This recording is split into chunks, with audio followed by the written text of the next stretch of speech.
Go ahead and call this meeting to order because Mike Tomey, our chairman, sounds like he will not be here, or if he does, it would be late.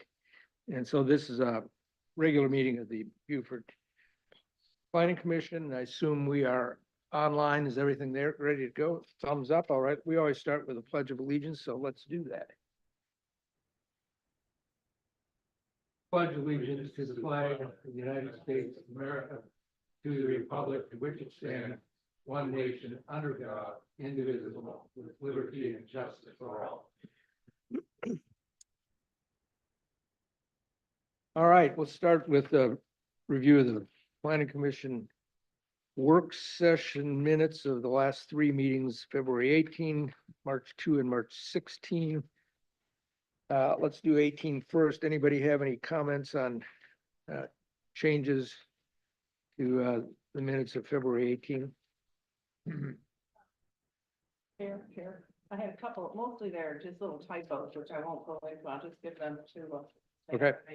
But I did on page 2, 1, 2, 3, 4 paragraphs down, for Mr. Comey, and then it says Mr. Freeze will make a quote, TIA required are the discretion of the administrator. Wasn't sure. It needs to be reworded. I mean, it sounds like close, but maybe. I think he meant, doesn't he mean that, I think it was supposed to mean that under 50 trips, which are the which are the threshold point, the administrator could require that. Is that right? So maybe a little better language on that. But that's. Yeah. And then on the last, bottom of the page, Mr. Tomey, or anyway, and it mentions Ms. Wilson, and I wasn't sure, is that someone from Metters or who is?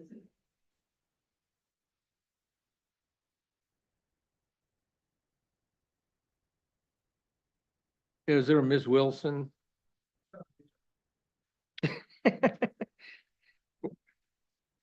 Well, we'll just change that to someone referred to. A person, a member. Someone who is there referred to.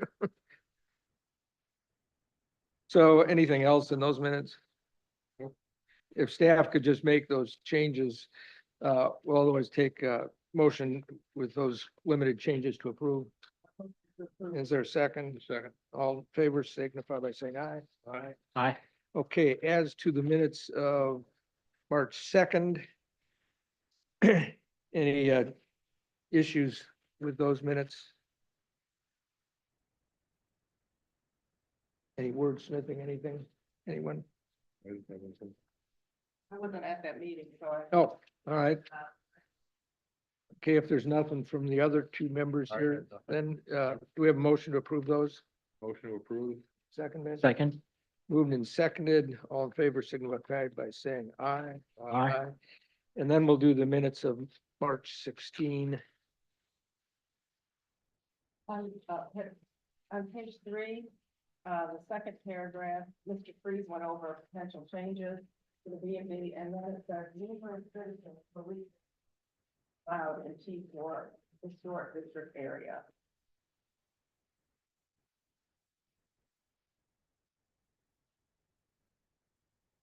Numerous citizens believe that the use should, I think it was should not. Isn't that what they were mostly saying? So these, yeah, that's all right. But as long as you get these little changes that are being brought forth. Good read. Any other comments? Now I'll take a motion on those. Motion second, is there? Moved and seconded. All in favor signify by saying aye. Aye. Aye. All right, with that, we will move on to, usually we take questions relating to military operations. Are there any questions, comments about military operations? Hearing none, we'll move to new business, and our first item of new business is a sketch plan for Beaufort Freestanding Emergency Department at 396 Robert Smalls Parkway. This is not technically public hearing, but it is a public meeting. And notice, I think, was required as a result of that, some kind of notice, and I presume that was provided. And with that said, we'll hear from Christopher, our staff person on this. Christopher, you want to go forward? Yep. Good evening, everybody. Good evening, commissioners, chairperson. The application, the new business item here is 396 Robert Smalls Parkway. Approval for a sketch plan for a freestanding emergency department, in short FSED, by Novant Health. This map on Google Maps shows you the overall 14.4 acre tract that Novant Health owns. So we are located along Roberts. Okay, so we're located along Robert Smalls Parkway, catty corner from Beaufort Station, which you can see southeast where do you see that cursor? No, apparently you don't. Actually, now you should see it. Okay, this is Beaufort Station. Walmart is located across from Beaufort Station. We have Robert Smalls Academy to the north of this tract here, along WK Alston. To the west, this residential apartment multi-use, also with townhomes, is 4,000 Margaret. So this portion, as well as the larger tract, the remainder of the gray tract on the other side of Robert Smalls Parkway, are one of the remaining forested undeveloped tracts along Robert Smalls Parkway within the city of Beaufort. If you travel down the roadway, it pretty much kind of still looks like that, forested and undeveloped. Looking at the floodplain elevations map, the location, the entirety of it is located within an X flood zone, meaning it's not affected by flooding issues. The elevations are around, let me see, between 19 and 21 feet. So well above the base flood elevation of 13 feet for the city of Beaufort. The zoning map that we see here, the pink colored shade indicates an IC, an institutional and campus district zoning, which supports generally non-residential institutions and employment areas that are designed in a campus-like setting, such as hospitals, universities, research facilities, and offices. The code further states it is intended to ensure that these unique institutions are designed to be compatible with their surroundings and the rest of the city. So the proposal is for a medical office campus-like setting, and I will show you that in a minute when we get to the master plan for the overall tract. So it does comply with the underlying zoning for the institution and campus district. I just read that out to you. Looking at the future land use map within our 2021 comprehensive plan, this general area along Robert Smalls Parkway is identified as institutional for institutional usage, which kind of piggybacks on the zoning, the IC zoning, but also across with Beaufort Station with all the commercial employment centers and developments. It is also indicated as an urban center. Urban centers, as defined in our comprehensive plans, are intended to accommodate regional and community businesses and limited light industry. Compatible zoning for an urban center also includes IC, which is the institutional and campus district that I just mentioned, amongst RMX, the T5UC that we have for Beaufort Station, and LI, the light industrial. So it fits in, it does fit in also with what our future land use map would like to see in this location as well. The conceptual site plan that was brought to your attention back on the 15th of December of 2025 at your regular meeting still had a primary care clinic, I think is the PCC portion of the application. Today's application is only for the freestanding emergency department. So for this current sketch plan approval, the applicant has removed the PCC section, okay? But I just wanted to kind of show you what was discussed in December versus what we're discussing today. So if you can see it on your screens, the FSED, the freestanding emergency department, the location has not really changed. The PCC is not within the sketch plan anymore for this approval. The building has turned.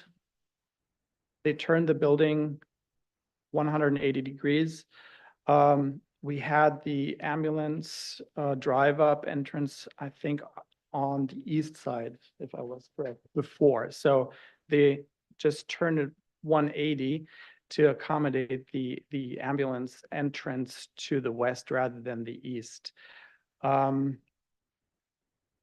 master plan, if you look at the master plan, we did have comments when you were discussing this back in December. There were some issues that were discussed. One of the issues amongst building design and architecture was also the master plan for the rest of the 14.4 acre tract, which, as you can see here, has been submitted to staff. The number one that's indicated here is the freestanding emergency department. Numbers 2 through 6 will be also medical offices that will be developed at a later point, okay? But we did ask them, since the applicant is, working for Novant Health, who owns the entire parcel, to kind of give you a bigger idea of what is actually going to happen with the rest of the property. Also, we had some issues or comments regarding interconnectivity, not only talking about what was also already in the plans back in December for that new collector road, that spine road on towards the north of the property, but also accommodating sidewalks, pedestrians, cyclists, and so forth, which this master plan shows very well. So they have worked on those issues. And we can get further into it going along in our discussion today. So just to give you a kind of, first impression, there is a master plan, and it is, I would say, a campus-like development pattern for medical offices. So also, we have discussed the front buffer. It was part in the old ordinance. It is part of our revised Section 5 development ordinance. The type E buffer is a type that is mandated for Robert Smalls Parkway between Paris Island Gateway and the Broad River Bridge. And it is either option 1 or option 2. The developer, the applicant, has already stated that they would like to do option 1, which is the 50-foot deep buffer. It has specific implications on how many overstory, understory trees and evergreen shrubs are to be planted. Another item within that buffer is the implementation of a multi-use pathway, which was talked about. It is in numerous documents, including our comprehensive plan, but also included in the current corridor study of Robert Smalls Parkway, which is South Carolina Highway 170. That is currently being heard. They're conducting public meetings, the Low Country Council of Governments, together with Beaufort County Engineering. As you can see, I kind of put 2 excerpts of the corridor study in this slide. 4000 Margaret is located here, and then to the east, you have WK Alston with the Leadership Academy to the north. You can tell on both sides of Robert Smalls Parkway, the Beaufort County has already envisioned on both sides a multi-use pathway. Within our appendix, within our development code, under Appendix C.6.26, there are certain street sections that we recommend depending on location. You have your little neighborhood streets. It goes all the way up to boulevards. So Robert Smalls is, of course, a boulevard of 80 feet, 84 feet width and higher.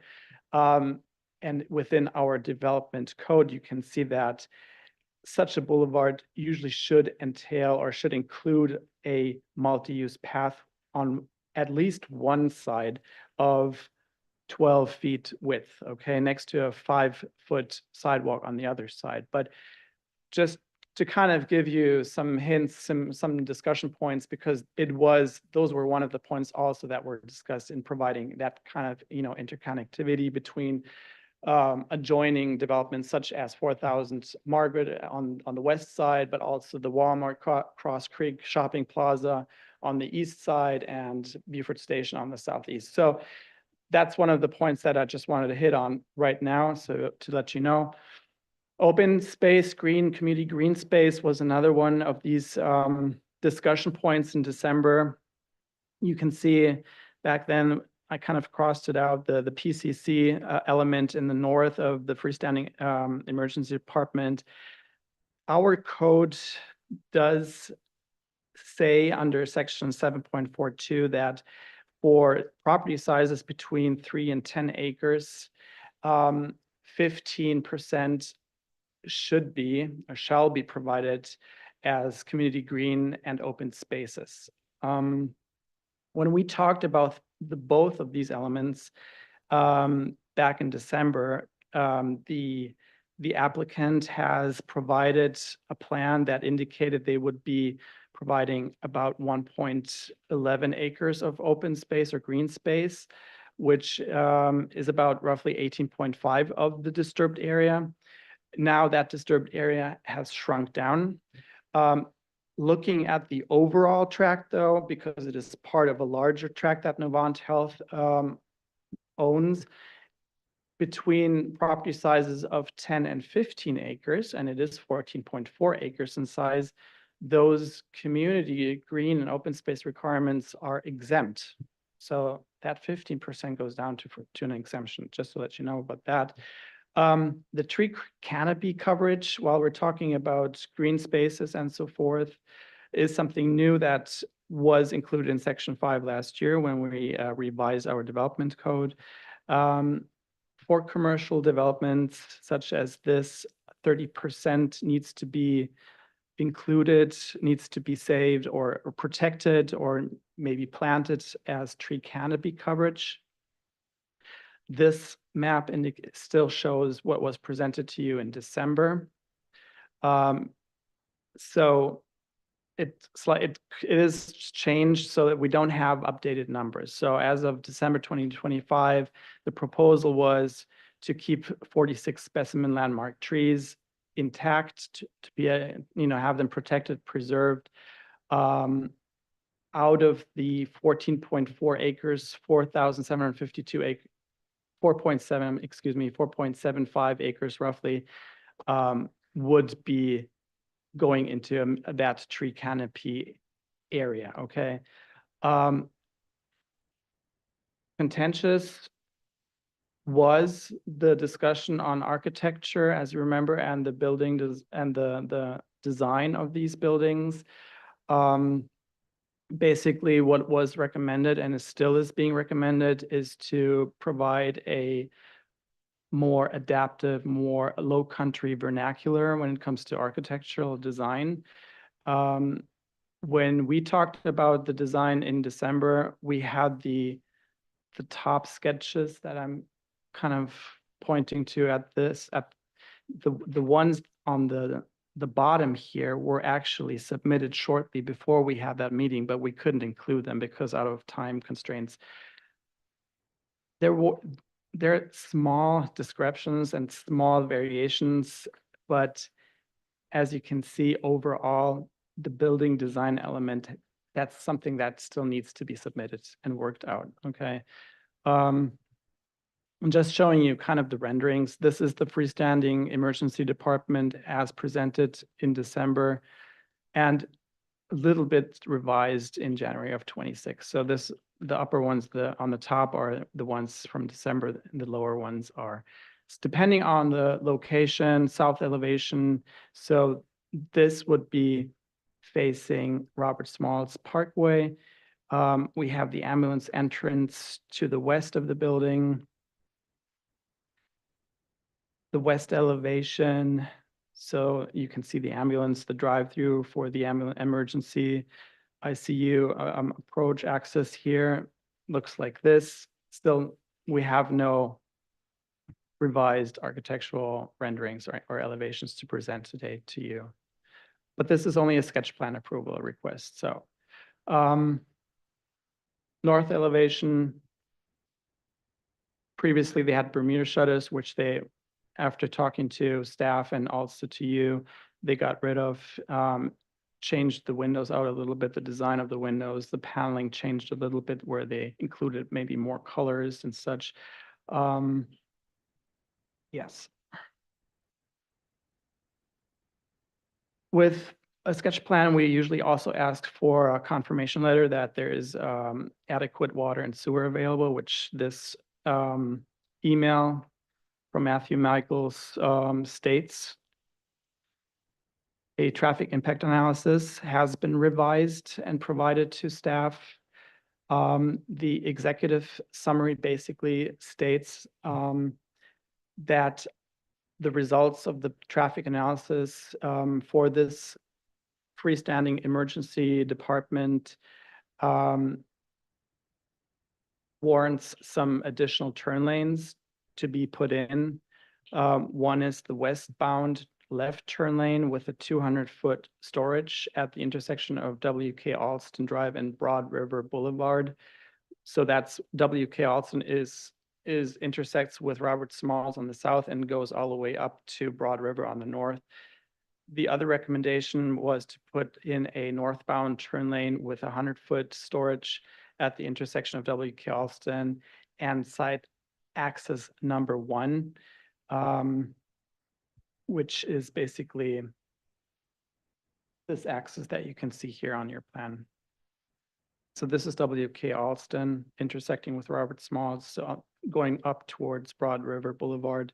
So those would be the two recommendations, put in a left turn lane here, northbound, and also one up here with Broad River Boulevard. Utilities, let me see. Oh, excuse me. So next to that, we also have talked about encroachment. The property does not front W.K. Alston. There is a strip of land that belongs to the Beaufort County School District. In order to make that collector road happen, they would have to encroach over this tract of school property.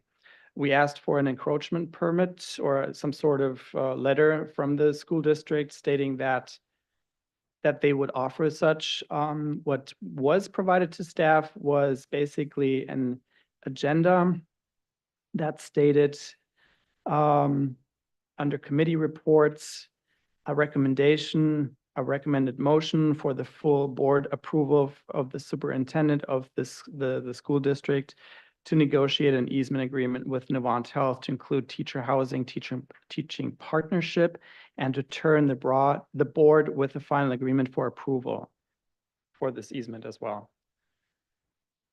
Water and sewer lines, stormwater plan, you can kind of see here on the overall master plan for the site. There is bioretention on the east here next to that tract of land along W.K. Alston. So that we've got a wet pond right here where there's a bioretention area for a spillover if needed to the south here. We have a wetlands area up in here that's not going to be impacted. The new road will go around it. It will be protected, as well as parks and green spaces, as you can see, all scattered throughout this proposed final development. That will be connected with, as you can see, the yellow pathways, multi-purpose bicycle, pedestrian, sidewalks going along the new roads. One is on the north side. A new one is proposed like a feeder road along Robert Smalls Parkway on the south. There are 2 new access points, A and B, designed as a right in, right out only from Robert Smalls Parkway. That would also serve as an access point into, also going to the freestanding emergency department in and out. And once we get to the later section or the development of these, buildings 2 through 6, another access point will be created, as you can see here with number B.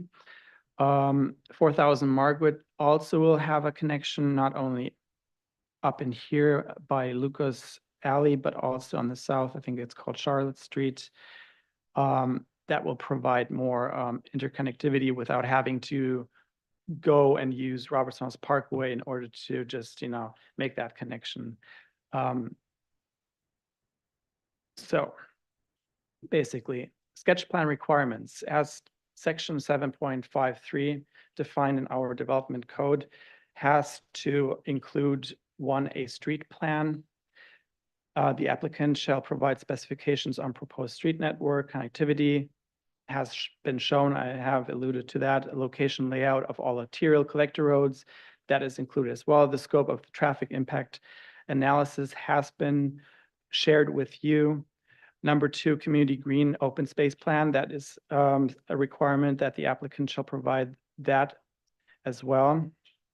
A preliminary open space plan depicting compliance with what is then further defined in section 7.4 to include proposed community green open space distribution and location, including percentages, required buffer areas, wetland area setbacks according to South Carolina Department of the Environment, park types, acreage, locations.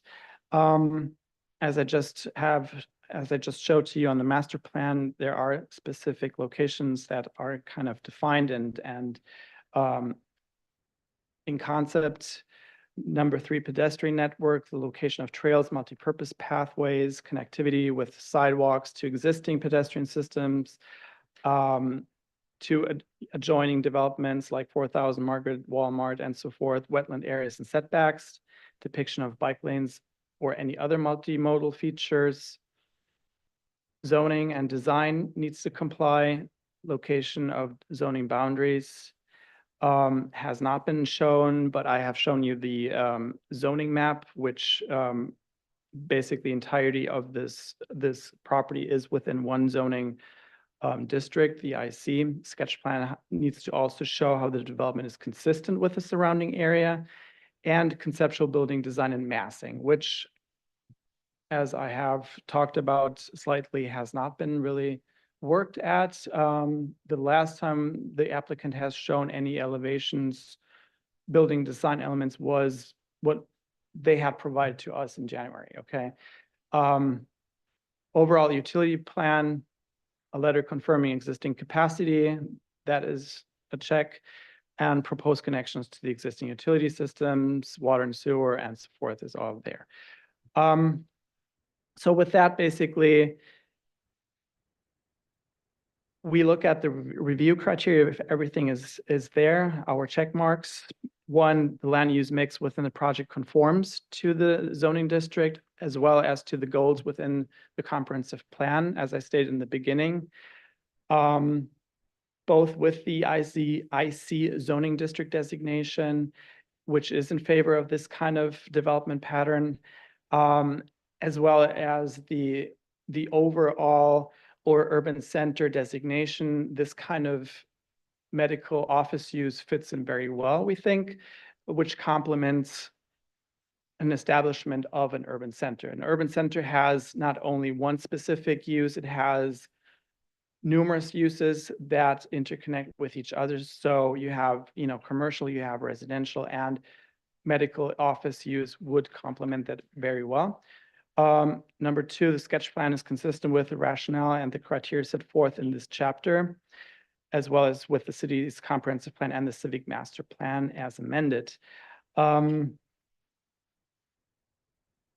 of the sketch and the master plans show what our comprehensive plan and our development code kind of alludes to is more the desirable block size pattern, interconnectivity, community focused development approach, trying to, you know, making those connections between the adjacent uses like residential with 4,000 Market, but also commercial, the office medical uses that are, you know, being proposed here fit in very well as well. The traffic, the preliminary traffic, open space, park utility, pedestrian design is adequate and functional, giving the existing and planned capacities of each system, which meet the standards found in this code, which is basically being provided by putting in new collector, one on the north, one on the south of the property.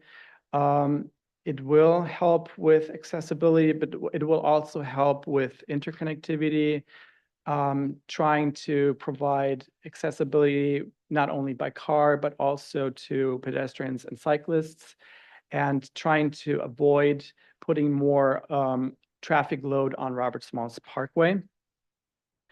The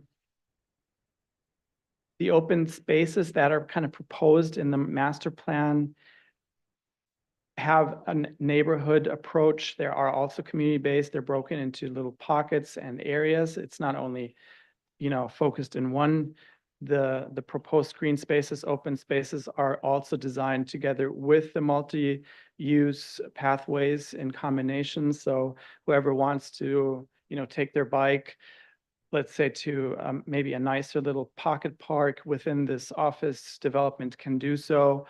So it's connected as well. The conceptual design and massing proposed, that is something that needs to be worked through, okay? We have not seen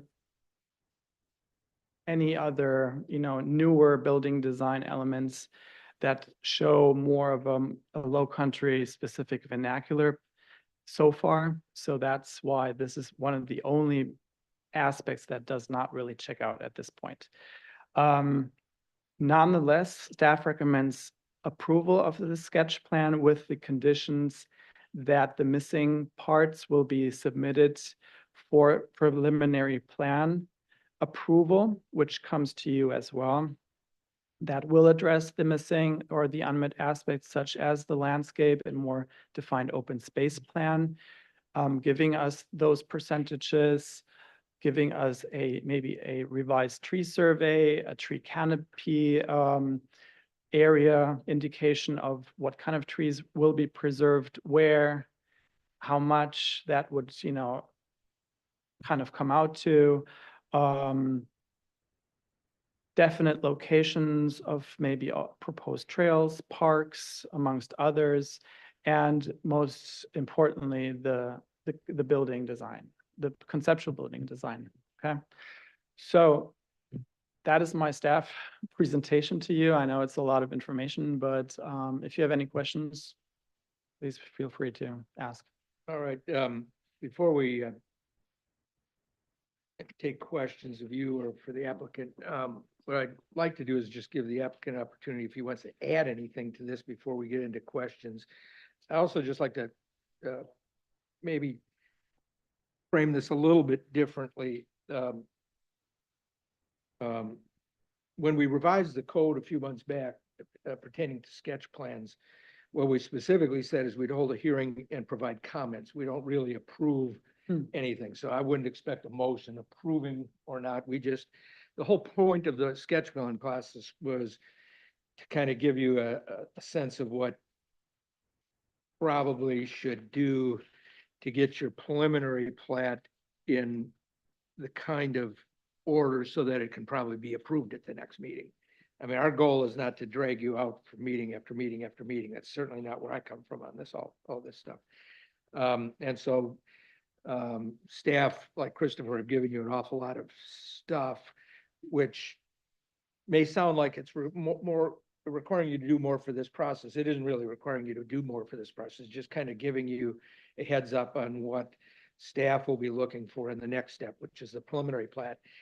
And correct me if I'm wrong, Christopher or Kurt, on this, but if they want to really expedite, you know, their review and approval of the final building design, they can bring their site plan in at the same time they bring their preliminary plat approval, because we require a lot more detail on the building design in what we call the site plan than we do for the typical preliminary plat subdivision plan. In the way we wrote our regulations, at this stage, we say, provide us a concept of the structure, location, massing, and design. And I think you did that last time. Some of the members may have may have had some issues with it, but it certainly provided a concept, I think, sufficient for you. And at the next step, which is the preliminary plat stage, what it really says with respect to the building, it says applicant should provide conceptual design and massing examples, typical building elevations and so forth. So if you want to do that two-step process, you can make it more conceptual at the preliminary plat stage and then come to us another time, at the site plan, if you want to give us what in the site plan application talks about. Well, you can look at it yourself, but it talks about a lot more detail in terms of what the building design would look like, but we can hear it all at one time. That's up to you. Before we go to questions from us on this, without having somebody representing the applicant reiterate everything that you did, Christopher, does anybody want to make any preliminary comments before you hear questions from us? And then after we're done asking questions, I'll open it for the public for questions. If I may just add one more thing. So with the building design arguments that we had in the past, also the 40% fenestration requirement that we have in our chapter 4. So what you can see here, they turned it 180 degrees. So the frontage that used to be facing Robert Smalls Parkway is now facing the north, right? And maybe not, I'm not sure if this is my interpretation. I guess they turned it 180 to kind of maybe cut down or cut back on that fenestration requirement by having a lesser facade facing the main defining road, which would be Robert Smalls Parkway for that requirement. However, what happens with the parking lot design is it brings a parking lot section to the front of the building that is not allowed. Within our section 2.42E, parking areas and drive aisles shall be located in the side or rear yard whenever possible. So this is something that needs to be reworked as well. This parking lot section in the front would not comply with that section, just to let you know again. So, but that's probably part of that overall trying to wrap up that building design better and so forth. But I just wanted to bring that to your attention before we have the applicant maybe talk about that too, okay? And we don't have to resolve that today. Obviously you all, the applicant, are going to hear a lot more from staff about the particulars, because even though we all just went through revising a lot of these sections of our code, and later tonight, we're going to try to finish another chapter of the code. Still in all, they're much more familiar with the intricate details of code compliance than any of us up here are. Sure. All right, Okay. Thank you. All right, thank you, Commission. Thank you, Mr. Barden-Werber. Yep. Werber. Thanks, Christopher, for that very detailed summary. My name's Dan Kiefer with Whitmer Jones Kiefer. We are land planners and landscape architects. And we have, since we've been here last, we've sort of helped fine tune sketch master plan. And I think Chris really touched on everything. The last item was actually the last item on my list. So I can go real quick through a couple of things. Chris, how do I get to the master? That's it, right there. Yeah. Yep, okay. So as part of the sketch master plan, some of the major elements that we were pointing out is sort of our long-term approach to vehicular access, pedestrian access, and connectivity to the site. Obviously, we're looking at the building 1 is the first building, and sort of everything else is future phases. So we're setting this up so everything's compatible with how building 1 is planned. So A and B off of Robert Smalls Parkway are the right in, right out. Those are the first 2 access points for vehicles. And then where you see the C off WK Austin Drive, that's right here. That's our third access point. And then we're proposing to build this spine road to the D, which is 4,000 Margaret. So we've got 1, 2, 3, 4 access points as part of the sketch master plan. And then this E is a sort of a question mark at this point, depending on the long-term plan. We're leaving that open based on the future need for that. But that's vehicular access. Pedestrian access was another big thing, and it sort of really follows the vehicular access. So to the south, where we have this, let's call it frontage road, we have our sidewalk that runs east-west along the parkway. We have a sidewalk that connects 4,000 Margaret to WK Austin running east-west. And then we have our north-south connectors across the frontage of building 1 and then across between buildings 4 and 5. That's our major sidewalk connections. As each of these buildings, 3 and 4 and 5 and 6 get planned, they'll connect to those locations that are already existing or part of the sketch master plan. So that's vehicular connections, pedestrian connections. The third thing we looked at as part of sketch master plan were trees, wetlands, and really all the natural resources. The one thing you'll see is previous plans, we have the wetland that's preserved.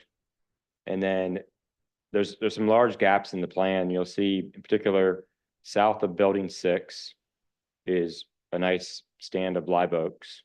So you'll see where that is, there's no development happening there. And then between buildings 3 and 4, there's another gap. And then north of buildings 5 and 6. So at this point, we planned for those areas to preserve those trees. Obviously, when we get to the development phase of this, we'll look closer at those trees, get arborist reports, and really study those areas for building locations. But big picture, as far as the long-term plan, we're leaving those spaces flexible for tree preservation. So any questions on those items so far? Just where you show, there's sort of 3 different green colors. You have there the darkest green and then the light green, that sort of middle green along Robert Small Parkway. That's outside of the right of way, or is that in the right of way? Yeah, let me see if I can zoom in. You know, south of your park, below your parking. Right here. Yeah, all of that sort of Yeah, so green what color. we're showing here, so we have the frontage road. And then to build the frontage road, there'll be a shoulder, let's say 10, 12 foot wide. And we're proposing street trees along that every 40 to 50 feet. And then beyond that would be existing trees to remain Those are on your property, or those in, on the property within that 50-foot buffer area. so you just leave those? Correct, yeah.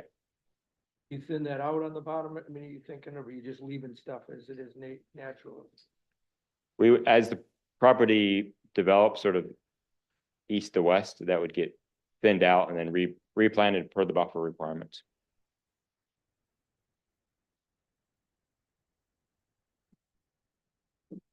So that leads me to my at least my last point for now was the parking in front of the FSCD. So as part of our sort of kickoff to the sketch master plan, we had a call, I guess, early February on the master plan, and we talked about the idea of what I consider a frontage road, but it's really for the code. It's a street. We're designing it as a street with angle parking, street trees, street lights, in a sense of connectivity across the frontage of the property. And when we get in front of our building, we have a little bit of a hardship where we want to have a drop-off zone and we want to have ADA parking to access the front of the building. So if we could make these angle spaces, but it becomes difficult for circulation into those sort of primary parking spaces for ADA parking. I think when we come back for DRB, we can sort of zoom into these areas and maybe there's specialty paving and other things we can do just for those spaces to make them feel part of that streetscape element.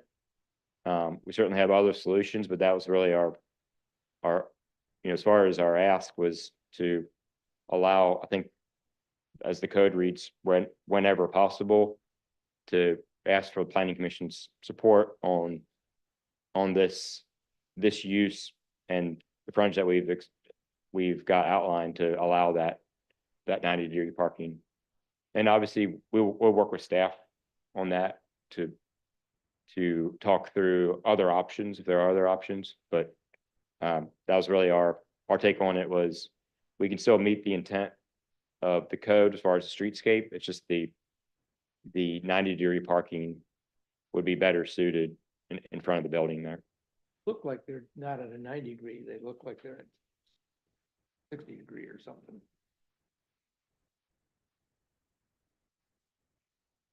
Right under the word parking, Well, those are angle parking. It's just these, if I can zoom in, just show me, put your pointer on where Right you're here. talking with the 90-degree. these guys right here and here. Yeah, we're not seeing them. Can I zoom in? Oh, you can't see my, Is it the one next to the bioretention? right here. There. The and- ADA Oh, parking? those Yeah, these are two. there. Yep. Okay. So you have the word parking below the parking on the south side. These are angled spaces So you have to come in from the left side of the. from the parkway. Yeah. I see yeah. it right in that way. So these two and these two. Christopher, am I interpreting that correctly as far as the comment was the angle parking south of the word parking would be okay?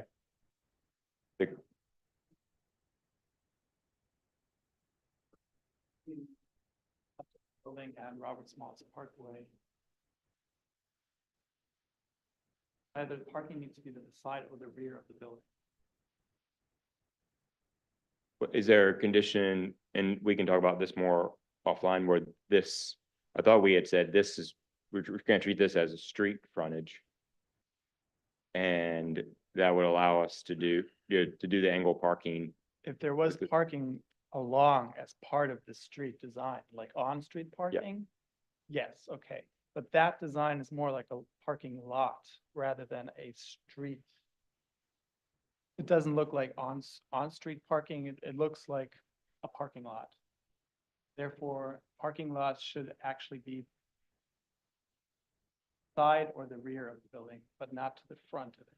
So that would not be compliant with that section.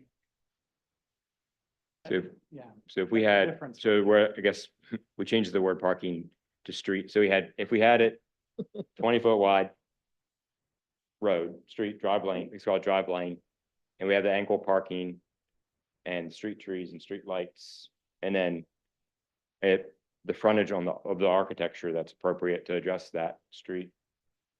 That's where I'm only explaining that because that's where we were headed with that idea of what you're seeing being appropriate for that frontage. 'Cause Yeah, so when you come back at the next step, if you're at odds with staff on something, just give us what your interpretation is.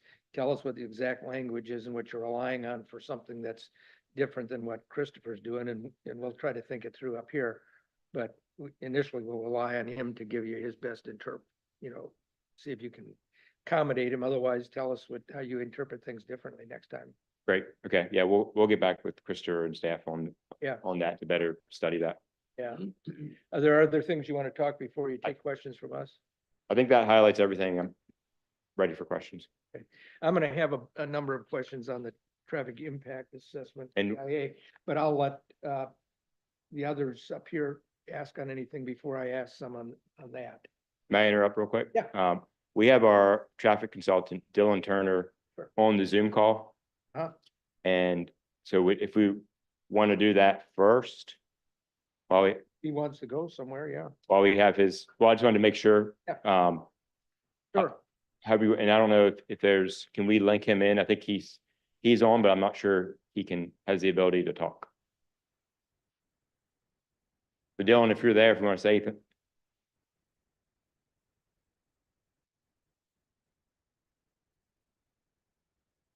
Okay, Dylan, yeah.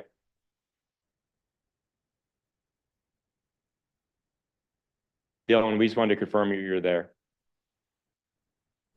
Yeah, I think I'm here. Can you guys hear me? Yes.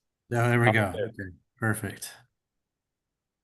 And can you also, there should be Jack Conant is on. Can we unmute him as well?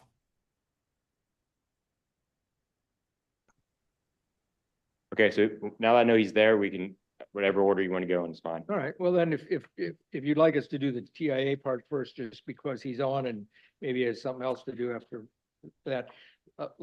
Let me just maybe start off then.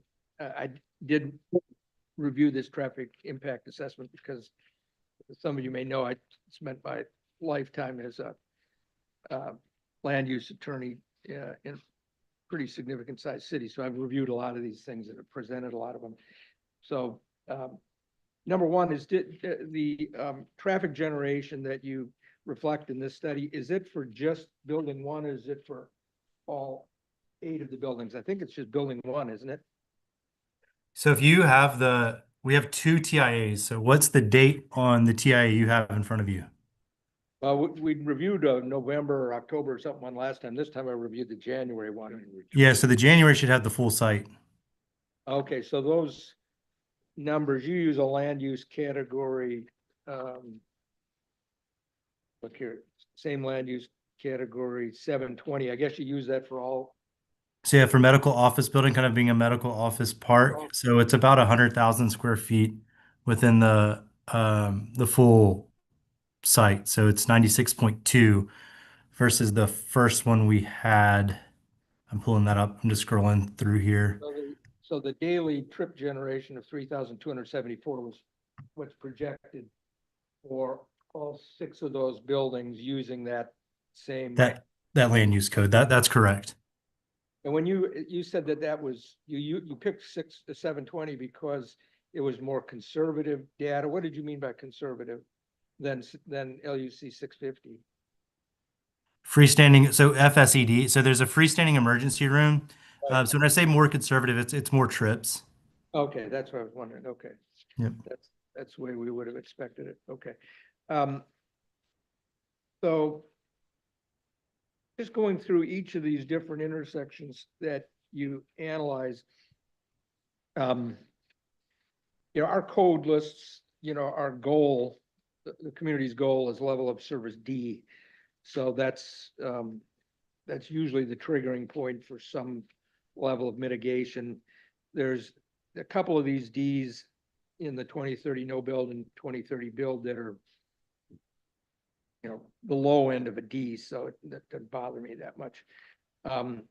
But where you go into these, from a existing level of service C and a no build 2030 D to an E, for example, at table 6, or at table, let's see, table 8, you go from a you got a C in a 2025 existing, 2030 no build, an F in a 2030 build, you got an F. You got a couple others maybe like that. So you've recommended a number of different road improvements. Looks to me like about 6 different ones on page 24. But at least for the first 4 of those, the northbound right turn lane and the southbound right turn lane at WK Alston, at RSLA Northern Access, and then the northbound left turn at WK Alston and RSLA full movement, and the eastbound right turn lane at WK Alston and Broad River. There's the comment, these turn lanes are not the responsibility of this development because the turn lane warrants were met and recommended in previous studies. And so I'll probably ask staff this same question, but since you're all the ones that prepared the study or this TIA, and so what those prior studies were, my question is, as to at least those four, which it sounds like you're not taking any responsibility for in this TIA. Have those not been addressed in the developments that were approved as a result of those previous studies? Yeah, so to clarify on that, so we were looking at the Watercrest apartment. So they got hired to do that as they were looking at Right. some stuff with the Robert Smalls Learning Academy. Um, so RSLA. So those turn lanes came up in that. So we included the Watercrest apartment traffic in this. And so because we included that background traffic, we also included the improvements that were identified in their study. So that's where those come into a play. And so those were something that the school had asked Watercrest Apartment as part of this uh, analysis that we did was, hey, can you look and see what kind of turn lanes to help our school traffic and school traffic flow?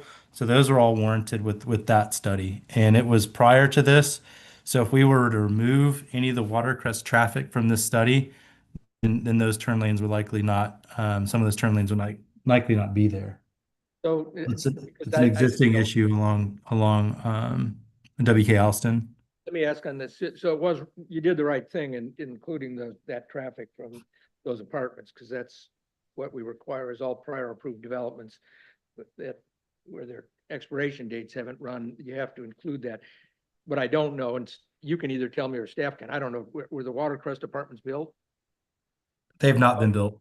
If Watercrest apartments weren't built, one of the things obviously that we're gonna have to take into account is see, we have to assume that this is built along with the Watercrest apartments. So then the question becomes, whose responsibility is it to build those improvements? Is it Watercrest when their time comes? Or is it yours because Watercrest didn't start their development yet? Or do you share in these? Or, because this is part of the feedback that we're getting from the community is we do these studies, but traffic keeps getting worse. And one of the questions that we keep wondering is it because the mitigation measures aren't being implemented that are required as part of these TIAs? And it looks like Kurt has gone up there to try to answer that. Well, I can just say that Watercrest was approved, I believe, in late 2022, really at the very end. It both went to the MPC and the DRB prior to me. So late 2022, they're under the old code for vested approval. So that means that they've got an extension. I think they got an extension late last year. Those extensions just went to the administrator, which is me. And the reason for the extension is because there's no lift station. So they have four, essentially, you're allowed the first 2 years and then 5 more years under the old code. So that's what they've got. So they've got essentially 4 more years, just so you know, of vested approval to Yeah. build those improvements. So I don't expect this to be resolved today, but it's a complicated question whenever you have you're building developments upon developments, and then a prior development that already had a requirement, if it never comes to pass, then if it's the one that's solely responsible for those improvements, we never may get the improvements done. Of course, the other question then is, if ultimately their development expires and they were the major contributor toward the traffic that would be required, it may be that standalone, this development wouldn't be required. So that's just something. Yeah, I would say whoever builds first is going to have to put in that improvement. Well, other than, That's the easiest. that would answer. seem like the case. So, That would seem like the unless case, it's and it might not- be the case, but Yeah. all I'm suggesting is, I don't know if this one's standing alone, if the Watercrest apartments went poof, and it wasn't a development, would this one stand alone trigger these improvements? I don't know the answer. I to think that. we'd probably need further analysis at the preliminary plat, and that's probably a good question. So that's something that you just Further need to site plan. think through in advance of the next Something meeting. to we tell have. them, Yeah. but if this level of transportation does trigger some of the Yep. maybe other improvements, it's gonna be whoever goes first. It's gonna have to put them in. Normally, that's the way it would be, yeah. On a related question, for the Watercrest, were these for items, are they required as part of their approval? recommend it, but. So these came to light after the 2002 study. So this was a study that we did last year for Watercrest. It was something with the school district that they were working together. And so the school district would say, hey, Watercrest, can you go back and do analysis on our driveways? And so when we went back and did, I mean, the stuff from 2002 or 2022, the older study, we found additional improvements that were required that were not studied in the previous study. And so that was the update that we did. So it was an agreement that Watercrest was going to look into with the school district. But I think maybe before our next meeting, I'll find out where that is. And we, like somebody had suggested, we could do analysis kind of with and without Watercrest. Yeah, that might be the right way to go about it and just see, then we at least have that information. But normally, at least going forward, Commissioner Anderson, I think that if we have recommendations in a traffic study as a measure to mitigate the impacts, we need to make sure that we require them as a condition of approval, so that your answer is then would be that they would be going forward. But anyway, that's something for you all to figure out going forward on this. Let me ask the follow-up to that then. On that page 24, at the bottom of that page, you say additional turn lanes are warranted and recommended as a result of the impacts of the development. And that's the westbound left turn lane with storage at WK Alston and Broad River Boulevard, and then the northbound left turn lane with storage at the intersection of WK Alston and site access number 2. Were you taking the same position on those, that they weren't the responsibility of this No, development? these would be the responsibility of the development. Those two turn lanes would be the responsibility of this development, the master plan. So I don't know how, the city would look at it.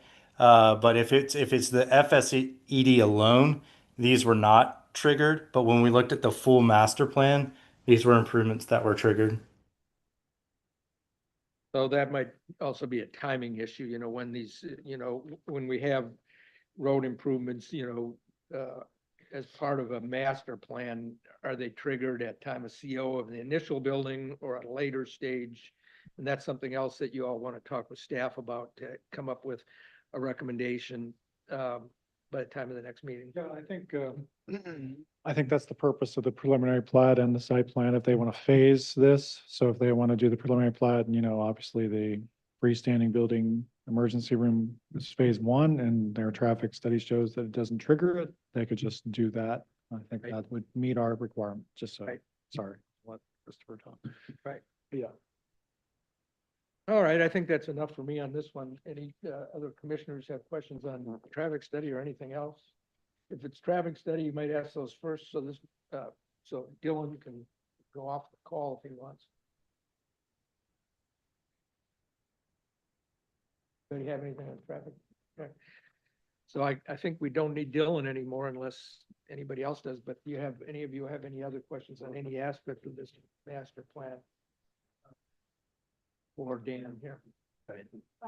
Back to, we talked about the streets and the connectivity, and I'm really happy to see that that's, high priority for this master plan.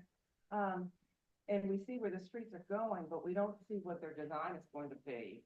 And it seems that we would need, there should be action before, or as part of the preliminary plat, because 35-foot right of way doesn't sound like it could contain everything that we need for a complete street, needing 2 gravel lanes, a planting strip, at least on one side for the sidewalk of 5 feet separated by that planting strip. I don't know if that can all go into 35 feet.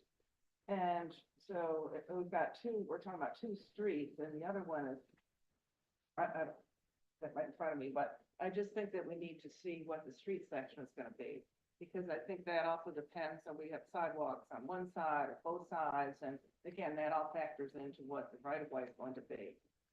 And again, I would suggest that in the preliminary plat, they're shown as streets, not easements. The street is going to show up on our planning documents, the county GIS, where an actual easement may not.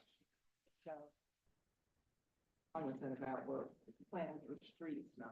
Well, they are technically though an easement through this private development because they're not being publicly dedicated. Right, we have a lot of private streets. I mean. So it'd be maybe more of a, Private street. more of a right of way. But they're called private streets, but They're, they, they're not platted as an easement across the No. lot.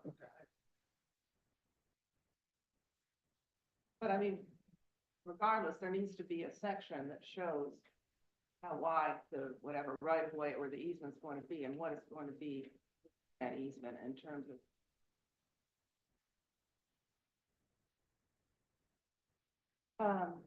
Also, it seems that, as part of the preliminary plan, it would be desirable to have some sort of that the applicant has talked to at least, with the 4,000 Marguerite development to try to ensure that activity.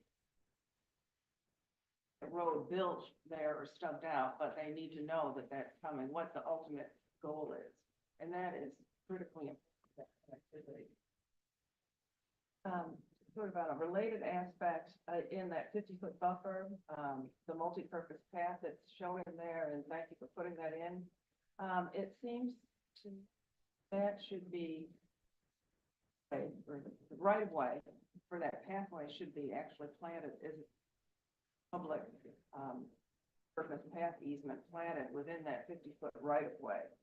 And I was suggesting 20 feet, because we've talked about the 12-foot path, but then the civic master plan shows a 5-foot sidewalk beside that. Now, is that really necessary if you have a 12-foot path? We also need the sidewalk, but, so we really don't know yet. And that design, I think, should be coordinated with, between the city and the county, really what that pathway design will be like. But the bottom line is that 20 feet would be, I would say, sufficient for a pathway of 12 feet, plus allowing a little, maybe room on each side for maintenance over time. I would also suggest, well, and that easement at this point could be a floating easement until the final design of that pathway is done, because I'm sure you want to be cognizant of any specimen trees and that kind of thing. So maybe we can't lay that out right today. But maybe we could by the time of preliminary plat, but was just thinking that you can't having a floating easement. Dedicated to someone, it seems like it should be dedicated to the city or the county. Ultimate goal is the multi-purpose pathway along Robert Smalls Parkway. County plans, and also the East Coast Greenway goes down Robert Smalls Parkway. So that's ahead about streets. Also, just sort of question on the survey, it shows in the southwest corner. Wondering how that plays into the site plan. Showing almost from Marguerite, this on the survey by Atlas. That, if it's there, the easement, I guess it's there and needs dealt with. Now, there's no building shown over there, and maybe that's, but I just didn't know where that came from. What was the purpose of it? We were assuming that would be a relocatable easement that they had previously on there. That would be that E entrance coming through here. Is that right? And there's also an easement, I think, or south easement, and that looks like that's maybe, in the location of that one mile on the west, approximately, that looks like that, but I just was wondering to that. Clarify those. The issue of the parking in front of building one, maybe if we see the street section for that southern road on the south side of the site closest to Robert Smalls Parkway, maybe this issue of the parking might work if we see the street, not a drive aisle. My only concern, streets are great, but if that is a street, then it's when you turn the corner, it's going definitely into a parking lot, because we've got that 90-degree parking between the bioretention pond and building one. So now we've got a street that empties in to a parking lot, and that 90-degree parking is just not deadly, but it's just their cars backing out, and so it's not a street. You've got 90-degree parking, so I think that needs to be solved somehow. So maybe section anyway loops around between the bioretention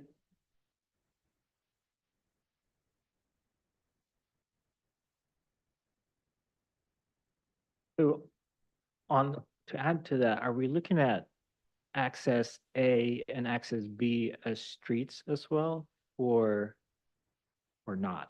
Because the way I'm kind of looking at it, it's like, you have like three very distinct blocks happening here. So, I mean, I'm looking at A and B as streets. Um, and it'll be basically a street that would be, you'd have to front to if it's a street. And I don't know if maybe that could be the frontage. Um, instead of Roberts Malls, and you screen the parking. And also on that note, I'm curious why street A, you had it straight north, up and down. But on this master plan, you have it jogging around building 2, and I'm curious why you've decided to do that, because it kind of creates this peninsula that pushes building 2 really close to that street on the north side. As far as this access road here, Right. that was based on the functions of the access to the building. Coming in more on this track side. And what was the function? For the arrival for everybody coming into the building on this parking lot side. But if you had that access, that street A going all the way up and connecting to street C, could they still kind of do that same? They would have to drive through the sort of the backside, like service side of the building, back if they came in the back entrance.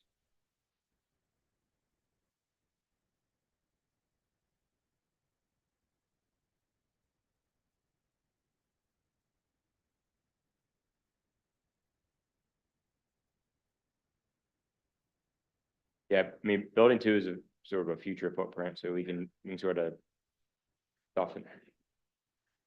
I don't, block system. Yeah. Could building 2 be rotated and then have a street A go all the way up? Just shorten it so it can go all the way up. I'm sorry? Shorten building 2, so the road can go all the way up. Well, it could be shortened or it could just be rotated. Yeah, just, And then you lose that, that street that's parallel to Roberts Malls, and then, but you still have that access coming from C down to your parking lot. I think what Anyway, I'm hearing, and Right. I've got to get with our team on this. I think that this is possible, which sounds like that may address some other concerns that we're talking about. Drive aisle, let's say, that near where it says west side, would that still need to come through? No, I think we would omit that, move this to this side, is what we're saying.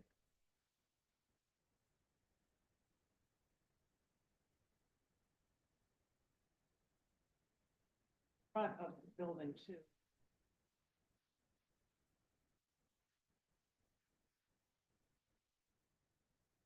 Crazy. Yes. From a parking access standpoint, yes.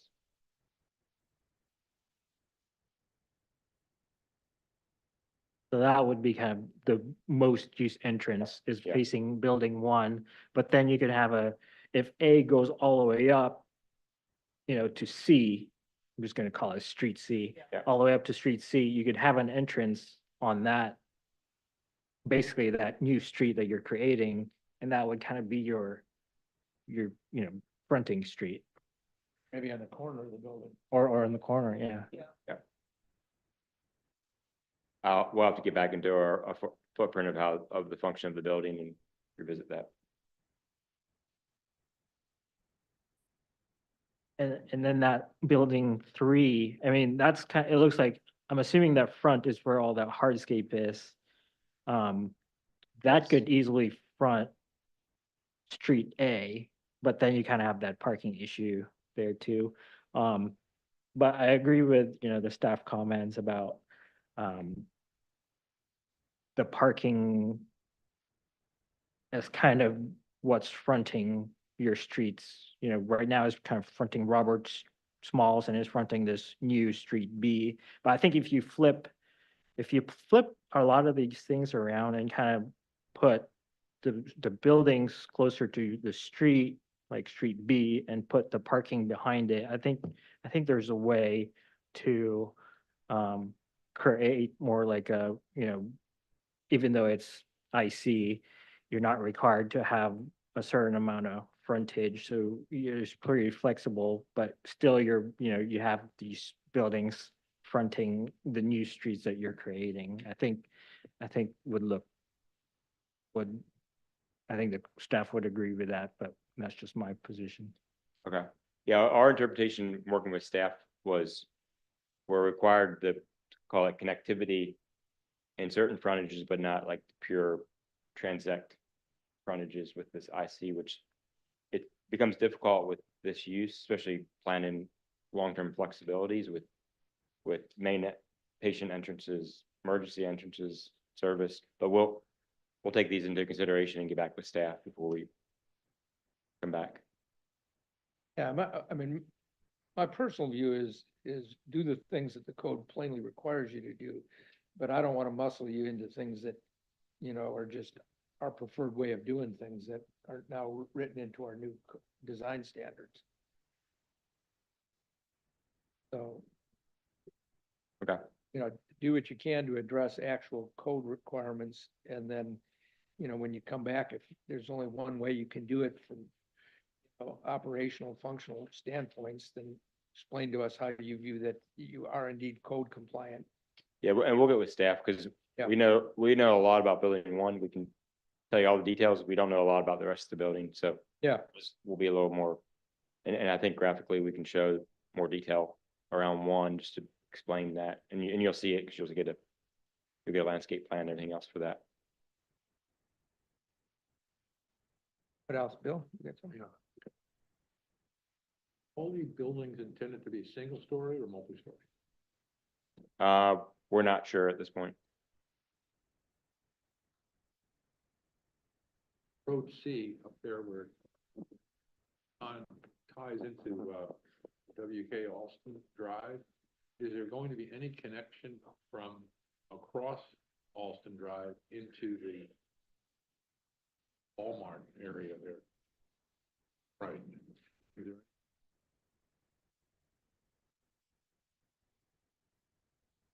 Oh, sorry. Okay. So is there any connection there crossing Alston Drive? Right here, Yes. Go to not that we're aware of. lead into, no?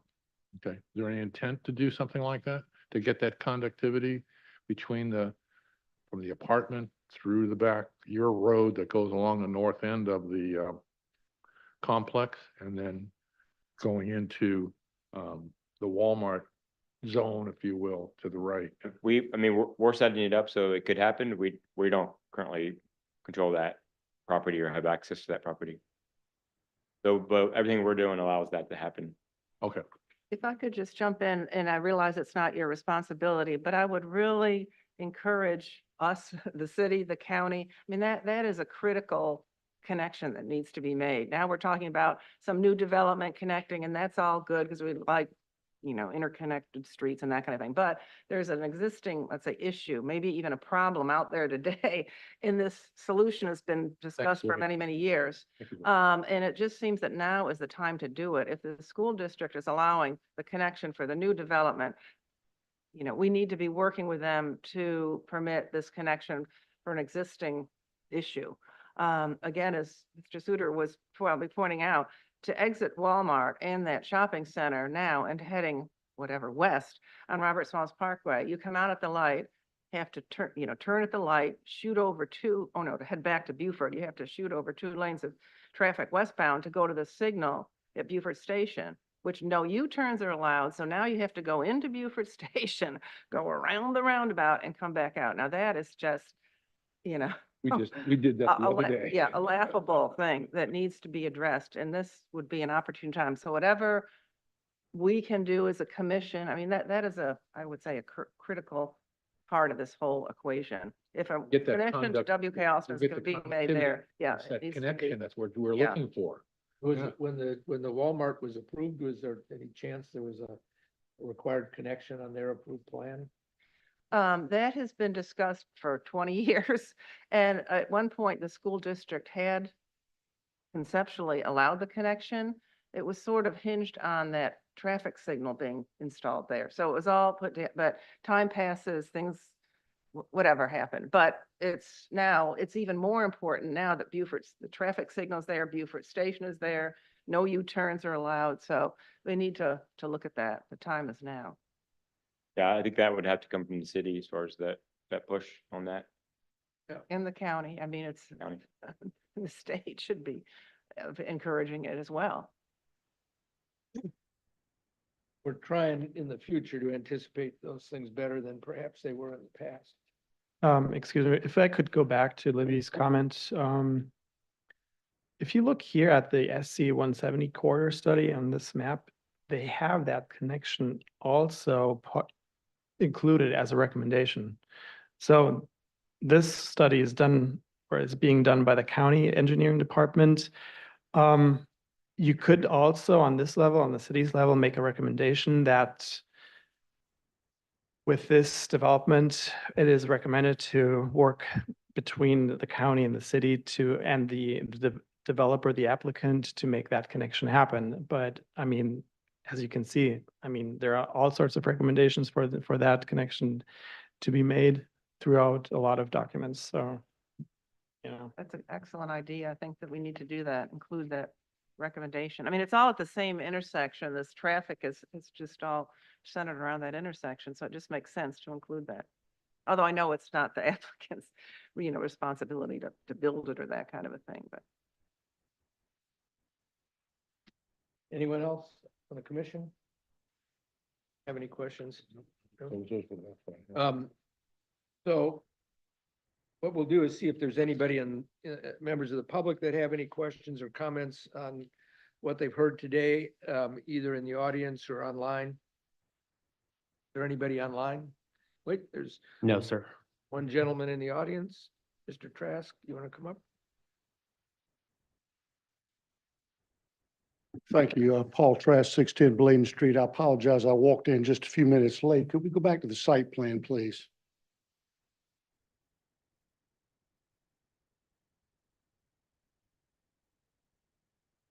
That one. Okay. Mhm. So I apologize again if this question's already been answered, but this is RMX zoning, correct? RMX? Oh, okay, right, all right. Am I wrong that buildings, I understand notwithstanding the oak trees for building 6, I see they're set back, that building appropriately set back. What about buildings 4 and 5? Should they not be set forward on the site to address Robert Smalls Parkway with perhaps the access road? And I congratulate them on the interconnectivity. And I can certainly understand an entranceway next to the emergency facility if that's building 1, if that's correct. And the primary entrance off Alston coming in from the rear and the connection into 4,000 Margaret. But after all, the 2 of the buildings at 4,000 Margaret are addressing the street, albeit with a bit of a frontage road in front of them. So my only suggestion would be to consider bringing buildings 4 and 5 forward with the parking in the rear. I'm not trying to redesign their site plan, but No, that's that's- just my initial observation Those are good. We'll let them. based on what I've seen examined with other site plans and paying attention to the planning commission previously. Thank you. Let's let Mr. Kiefer be interested in your answer to that. Thoughts on that, and Christopher, I'll even ask you what your thoughts are on that. I would say initial thoughts are 4 and 5 and 6 in terms of flexibility for those uses with parking in front of the buildings and not having double frontage buildings is preferred for long-term flexibility, but we can certainly look at it because maybe we may end up with the same situation if we mirror those and put them down. You know, it puts a lot more pressure on that architecture up on the street because we've got a 50-foot buffer and then parking. So we don't,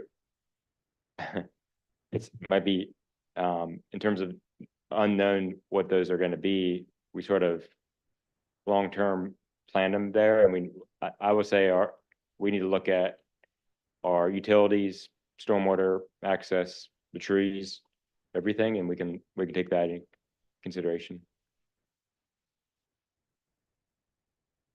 Christopher, what do you think on that, since everything we've been doing is trying to get things up to the main arterials? Well, the only thing I can do is go into the development code under our section 2.42 conventional district standards. For IC, it says for the front setback primary, the minimum is 10 feet. The maximum setback shall not exceed average maximum setback on same side of block. Build 2 line of adjacent T zone shall also be considered.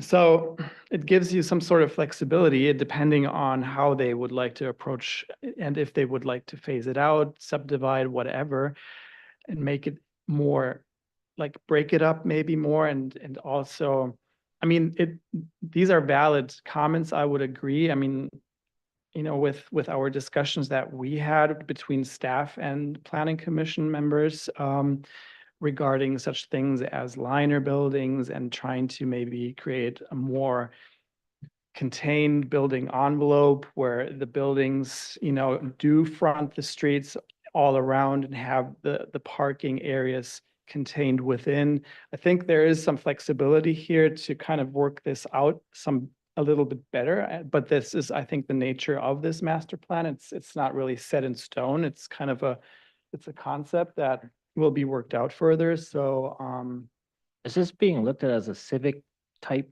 building?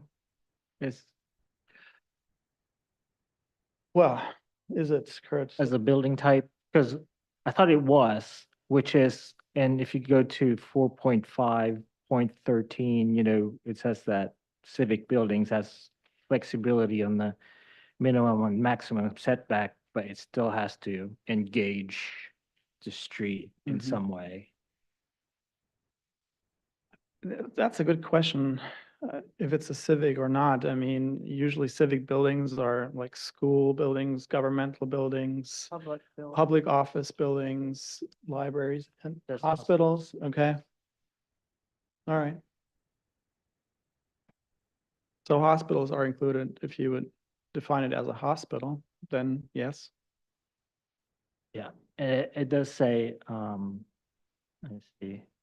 So it talks about setback, and this allows the scale of the building to have more visual emphasis and create a public space in the foreground. The amount of this setback Yeah. should be carefully determined. Right. And I think that if you look at number 3, okay. It says, Kurt just showed me the code reference, parking shall be located at the rear and or side of the building. In general, parking location standards shall match the zoning district. Okay, so shall. But going back to number 3, that building number 3, you could, whatever is anticipated that building to be, but if it's a bigger building, I would probably define it more as a civic nature and civic and in nature than maybe the smaller kind of buildings. I mean, but as I said, I'm not even sure if the arrangement of the buildings are set in stone as are shown here. So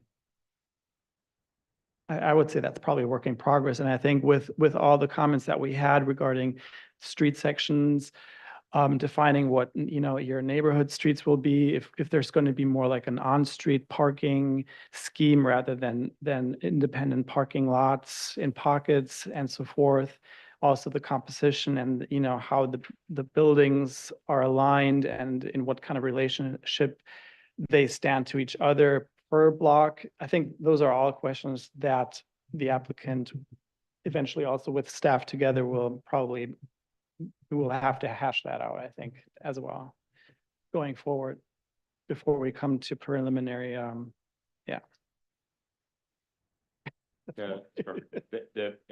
just to clarify, while we got you, Christopher, up here, the preliminary plat, so when we submit that, we'll have this sketch master plan will exist, right? But the preliminary plat will not have anything on this, everything that's west of site one will not be on the preliminary plat.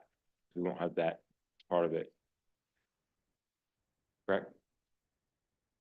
We'll have a sketch master plan that'll exist. That'll be the guiding document for this when we come back for building 2 and 3.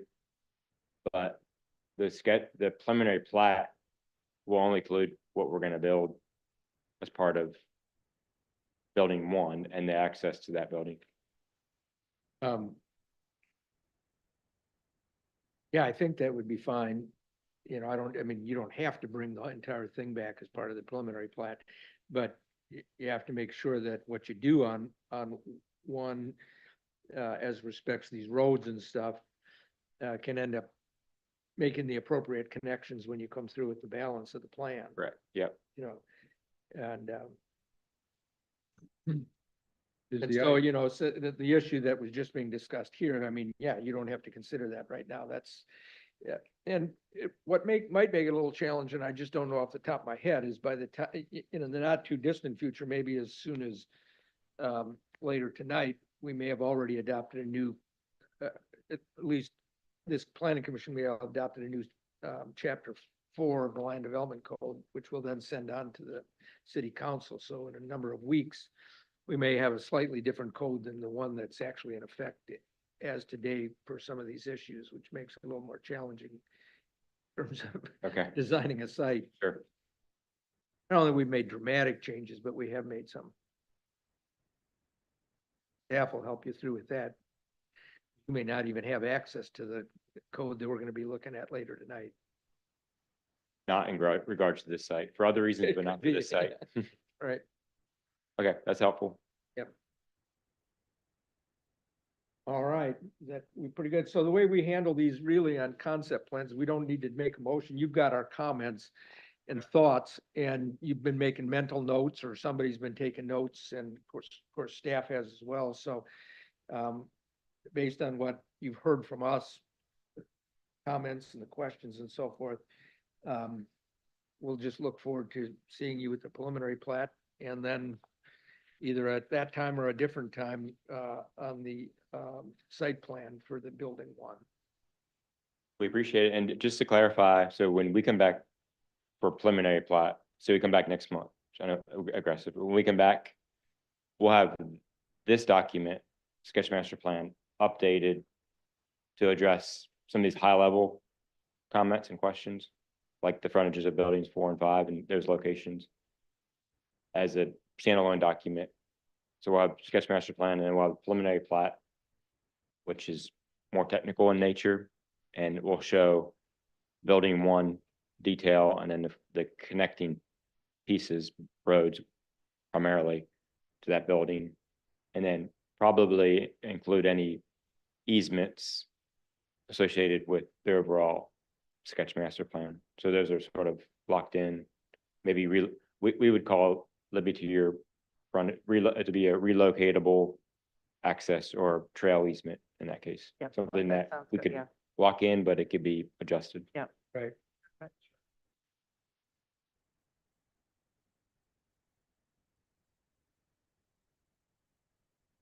So sketch master plan, preliminary plat, architecture and landscape.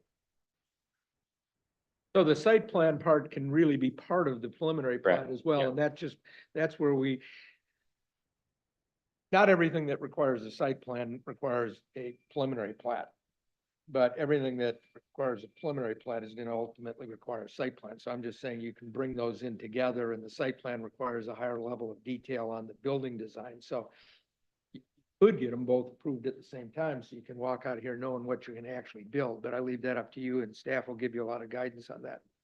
Well, yeah, this is great feedback. We'll get with staff. I think if our goal will be to be 100% aligned with staff when we come back to you on the sketch master plan.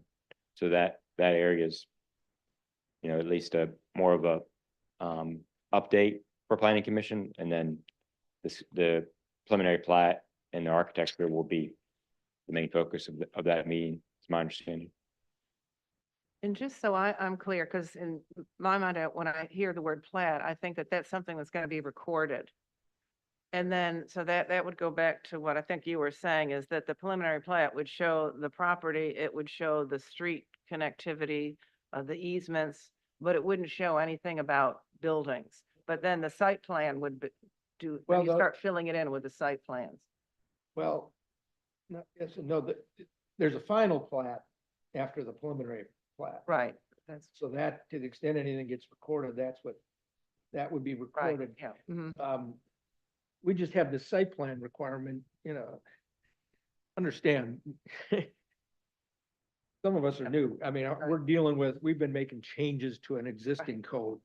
And it's been a tough job doing that. Wouldn't have been the way I wrote it. It just happened to be the way we rewrote it. Because we have what we have. We're trying to improve it.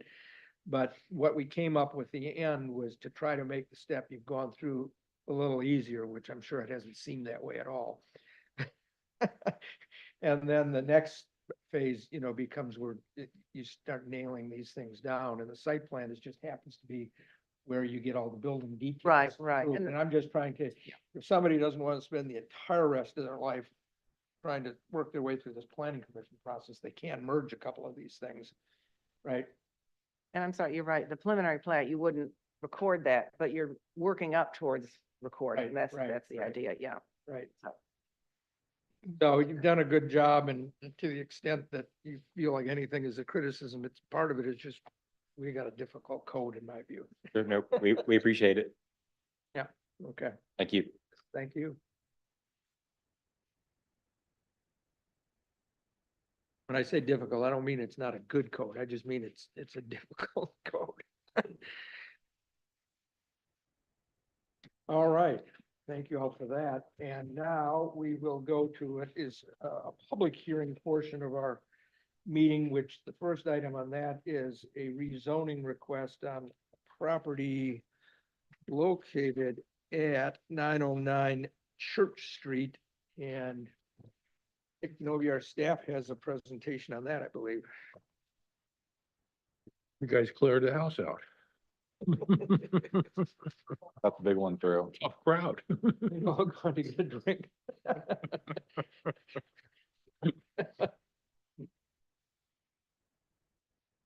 It'll become standard practice after sketch plan meetings. All right. So, good evening, commissioners. My name is Nicholas Navia, planner one with the city of Beaufort. I'll be presenting the staff report for 909 Church Street. Try to go through this one quick. We've already spent a lot of time with the first item. So this is a property that is incorrectly dual zoned T4N and T4HN. As you can see there on the slide. The applicant's the city, on behalf of the homeowner, Kelly Lamson's. The request is for the rezoning approval because of that incorrectly, performed, in 2019, it was an unconsolidation and then a subdivision of the parcel. So it was originally all part of 1114 Green Street. It was subdivided in 2019, became 909 Church Street. But the zoning district for it, when it became 909 Church Street, was given T4HN. In that later subdivision, it didn't update the zoning, so it now appears as being dual zoned T4N and T4HN. The lot's currently undeveloped. It's 1114, which is the parent parcel, is a contributing structure. But I'll just, again, kind of summarize here in the background. Again, it's 1114 Green Street in June of 2019. It was unconsolidated, and I'll show you the application forms for those in the later slides. And then again, subdivided in November of 2019. But again, these were processed in error and they didn't comply with the applicable planning requirements. And then as already mentioned, zoning district boundaries weren't updated with this subdivision. And so here's just a picture of the parent parcel, 1114 Green Street. And then underneath it is, just the south end of 1114 Green Street. It's the vacant lot there. On the right-hand side, it's the historic site survey for 1114 Green Street. It's a contributing structure. It used to be a grocery store. If I'm not mistaken, it currently operates as a short-term rental, I believe. And so these next slides are, just showing the submitted plats for the June 2019 unconsolidation. And so you can kind of see the parcel there in the bottom left. And then the November 2019 subdivision, which shows the current lot lines. And so yeah, so our staff analysis with this is, we're completely in support. We're, the ones kind of bringing this forward. It's to fix this clerical error. So it meets all of our requirements that we're supposed to find per section 916(3)(c)(2). I can run through them if needed, but they're all right there. It's just reinforcing pretty much what should have been the case to begin with. And so our recommendation is to approve this rezoning request. And that's pretty much it. If anything was left unsure, let me know, but that's all I've got. All right. Well, I guess the first thing I'll ask is anybody here or online representing the applicant? There's a Kelly online. I don't know if that's her. Yeah, and she's on. I'm Kelly Lamsons. Fuck. Kelly, God we damn can hear it. Can you hear me? you. Okay, Yes, ma'am. okay. Yeah, I'm here.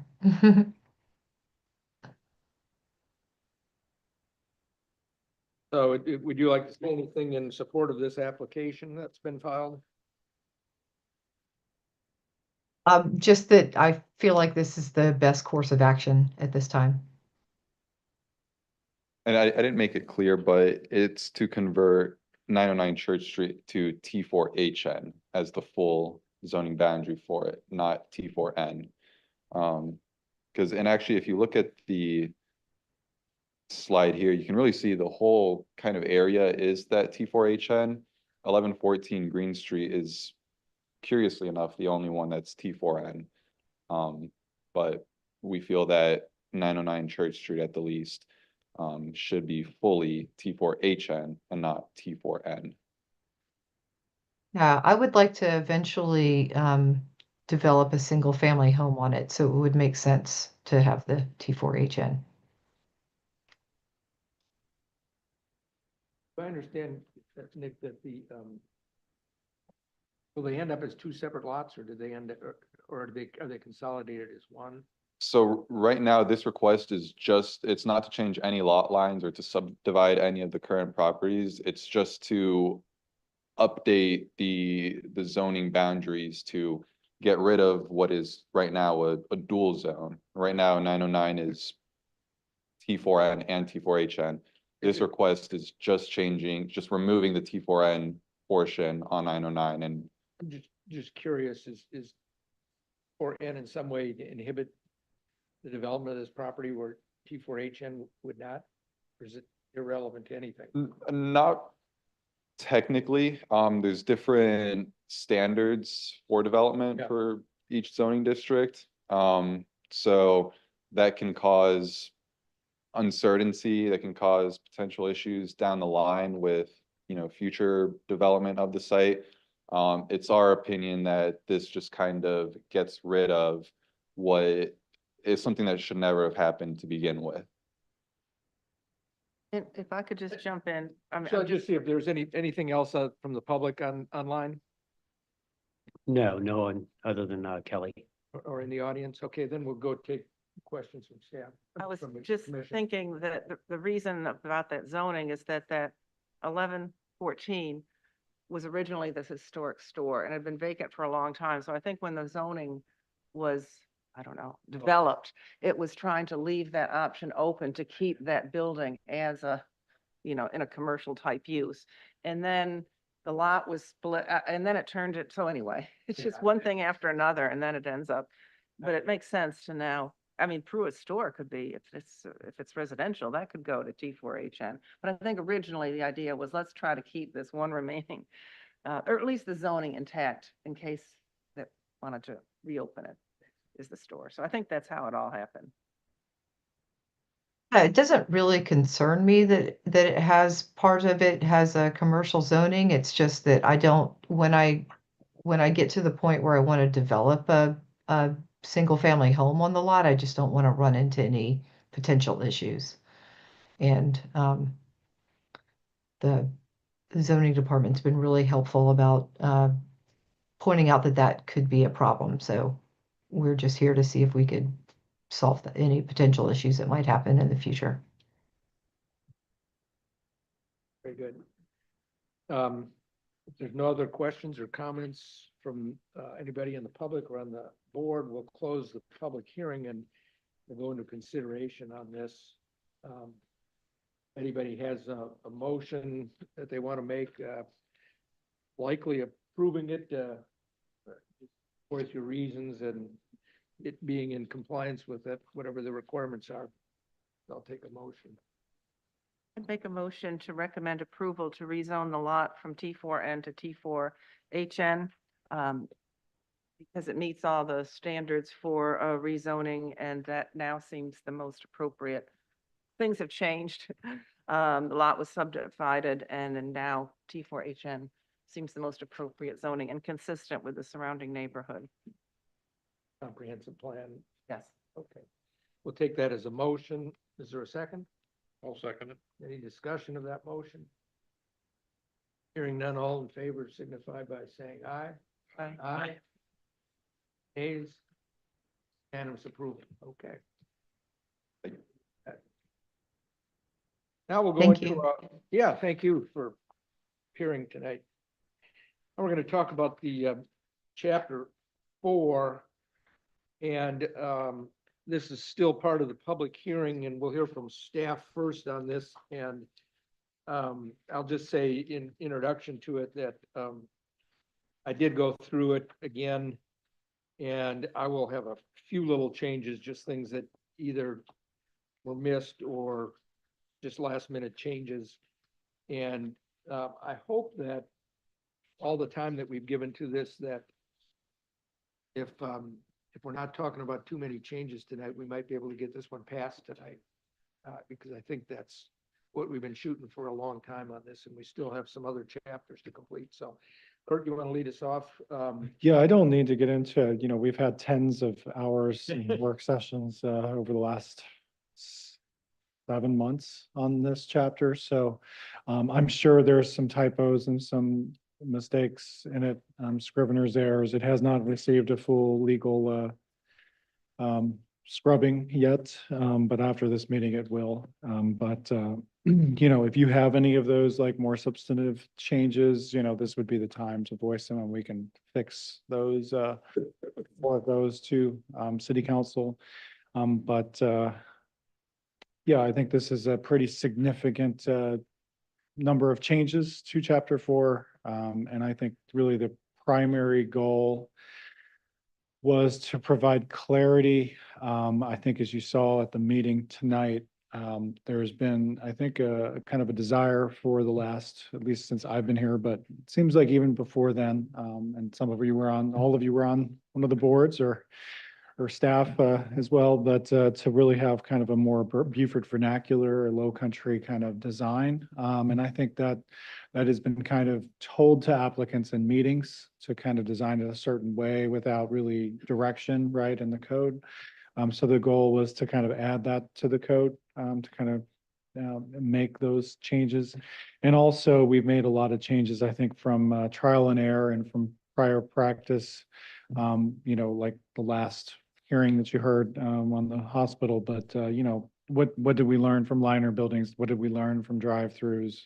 you know, what did we learn from apartments? And trying to address all those things through good design.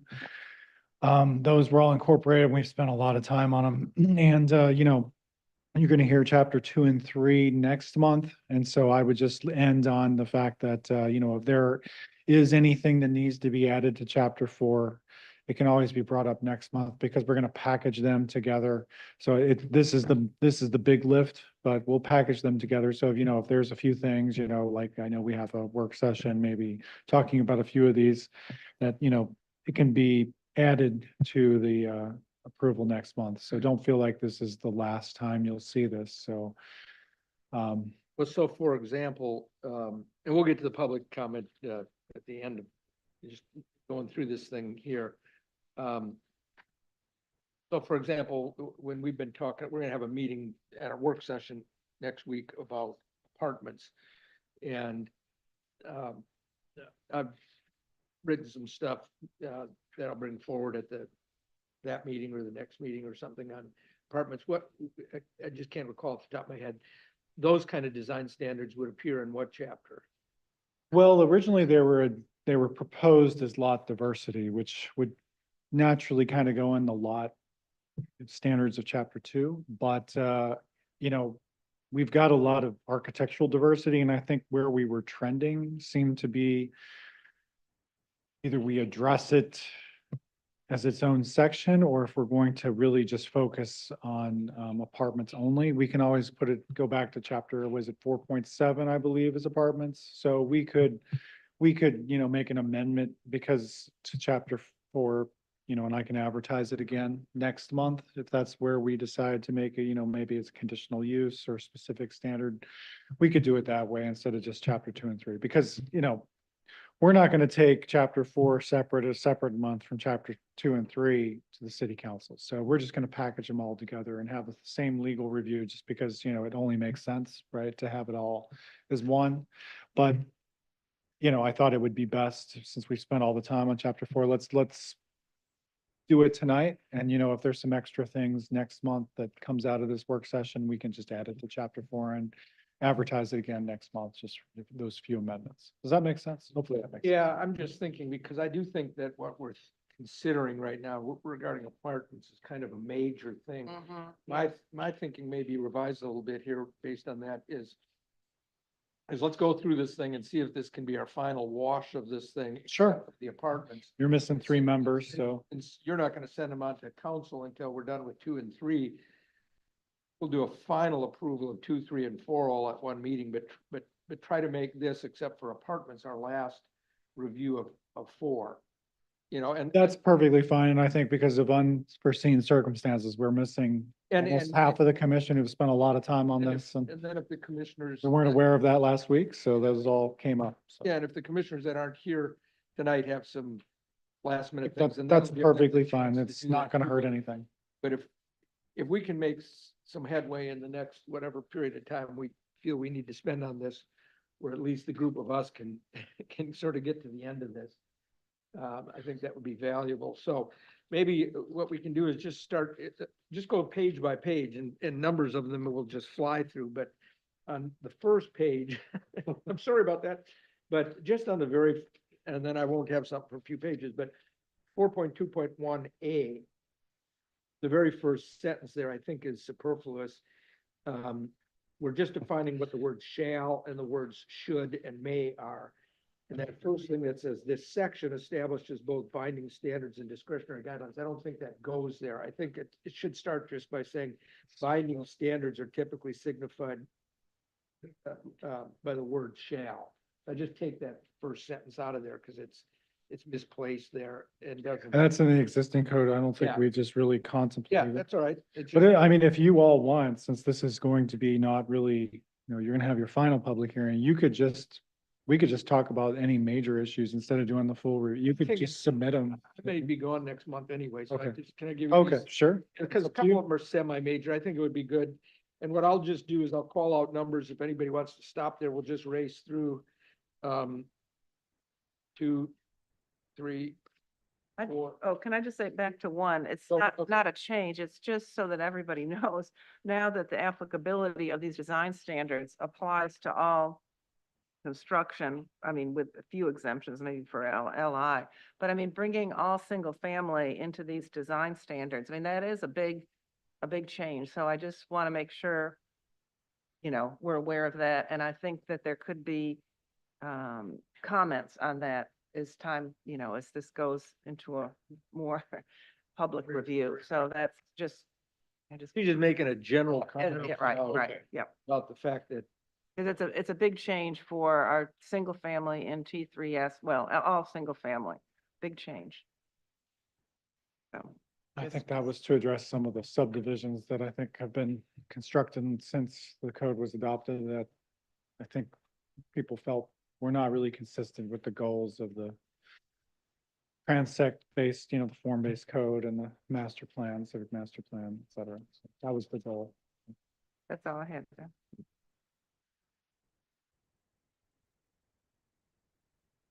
Right. Okay. My next comment is all the way on page 12. So does anybody have anything before page 12? Any comments on any of the recommended language up until then? If not, I'll just give you mine.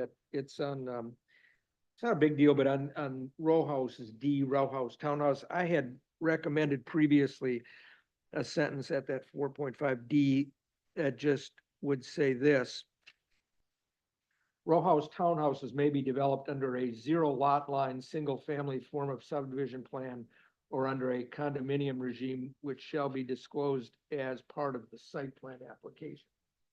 And the reason that I like that in there is because so often when we get these, we're like, listen, a townhome or is it a condominium? And they usually know at that point in time. And I think it just helps us in the understanding of whether this is how they're going forward with this. I mean, staff feels that's appropriate. I would just ask if you wouldn't mind to send that. I think the will. language you just stated sounded really good, so Yep. I'll use it. Okay, I will that. And then, Can I just jump ahead. in on that one? Wouldn't it be easier to say either to use row house or townhouse? Just pick one and go with it. I mean, that, I like townhouse because a row house just, to me, sounds like something from Baltimore I or was gonna something. say, Well, before it was row home, and I think people assumed row homes were not, Well, a townhomes and row townhome or homes were townhouse- different. just, I don't know, it just seems easier to, as I what's said. common in the Beaufort vernacular, what do people call? Townhouse. What do people here call? Townhouses or row Townhouses. house? Row home sounds like New York to me. Yeah, I was gonna say that's New York and Baltimore. I guess. Townhouse.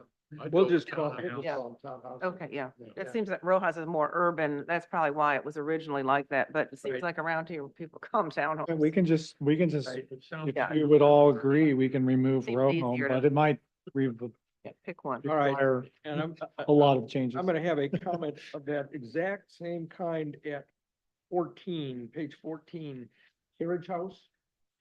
Uh, It's what we have, I mean, that's our ADU section, if I'm not mistaken. And we ran into this discussion with respect to that corner unit at Bladen and Duke Street.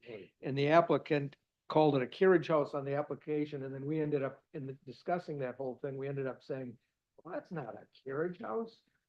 Well, it's a carriage house because that's what we call it in the code, but it's really an ADU, and ADUs can be a single story with Oh, I forgot. nothing below it, or it can be a carriage house with a garage beneath it. So I think instead of calling it a carriage house, why don't we just call it an ADU? Because that is the section, I believe, that refers to anything of that kind, which is accessory to the main building. Isn't that correct?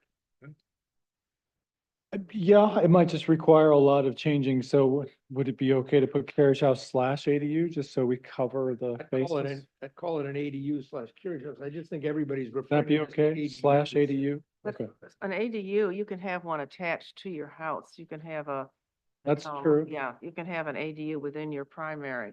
Or, you convert, if I had a big house, I could convert, or somebody could convert a portion of it to, less than 50% to an accessory dwelling Oh, unit. Let me understand that. I didn't, you're saying is, It can be attached thought it or had- detached.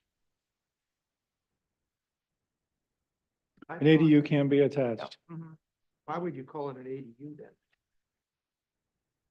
Just a Because room you that you're would have renting? two separate households within one structure, but one would be big.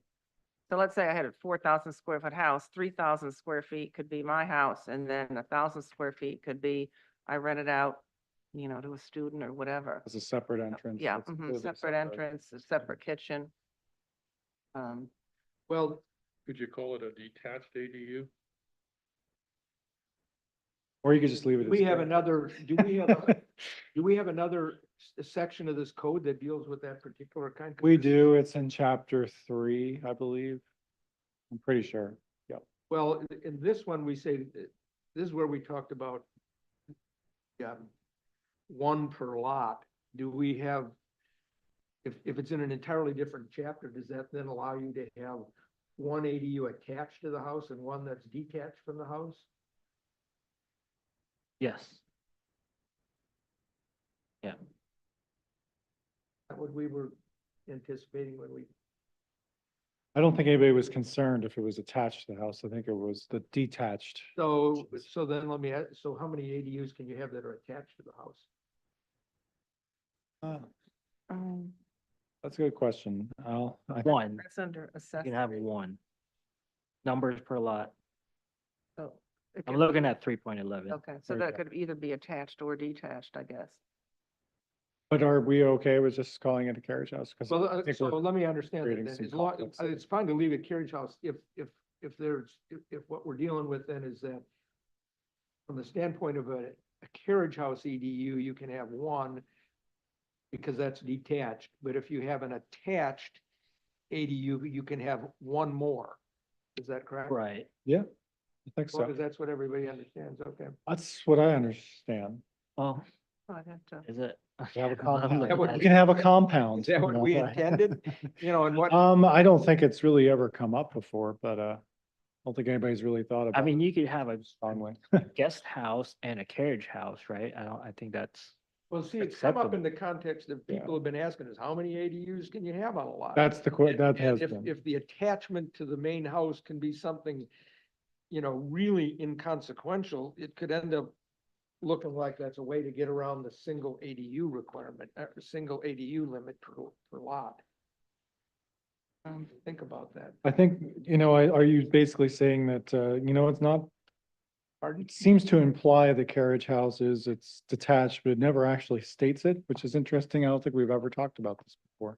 We haven't. I don't think- Is that what you're proposing, is that we put in the beginning under the description that, we actually state that it is, may be freestanding, and it says may be freestanding, but it is freestanding. I think that's how everybody's been interpreting it. Which one are you reading Okay. from right now? Well, Chapter 4.5.3A. I mean, on chapter 3.11, it does say accessory dwelling unit in parentheses, synonym carriage house / detached. And it says C 4.5 Mhm. for numbers per lot, and 4.5 is one per lot. And then the next row is attached ADUs, and that's one. So you can Yeah. have one attached and one detached. And then it says as a sub number, the total number of accessory structures per lot is limited to 4. I mean, even though you can have one of each only, you can have 2 more accessory, Wait a second. Except not anymore. except Right, yeah. not an So it ADU. clearly, right, so under the, let's say proposed, you could have one attached and one detached. And the detached one is gonna be called a carriage house. And what was this fourth thing you just talked about? I didn't even have to mention that. It was just, how many accessories you can have per lot, which is 4. But not 4 ADUs. You can have only one attached and one detached. Then how do you get to 4? You can have a shed and Oh. a pool, Oh, So what do we want to do here? Do we want to just maybe like refresh through section 3.11, when that comes next month? Or are we okay with the carriage house the way it is and just say detached?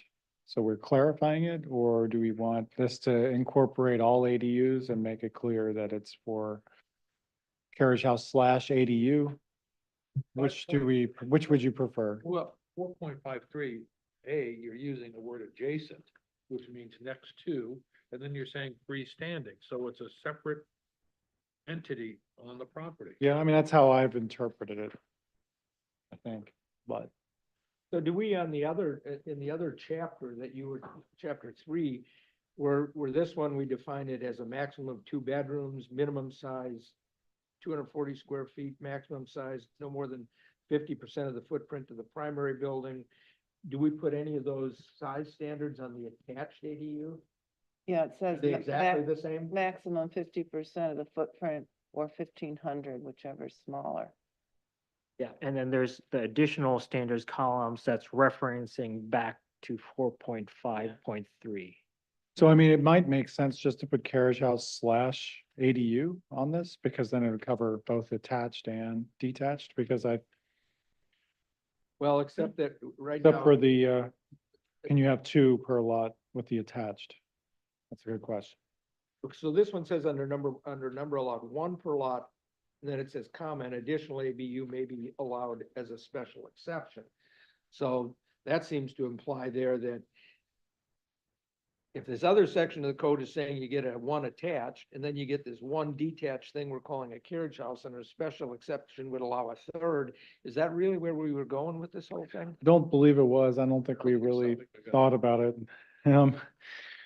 This thing is germinating. Yeah, I don't think anybody's really thought about the carriage house itself, but it would make sense that you'd want this just to cover all ADUs to me. I mean, I think. It's- Yeah, But maybe. it's talking about a building, not really a use, I think. I mean, I know it's. Well, it's- But because you could have an office upstairs in this building form.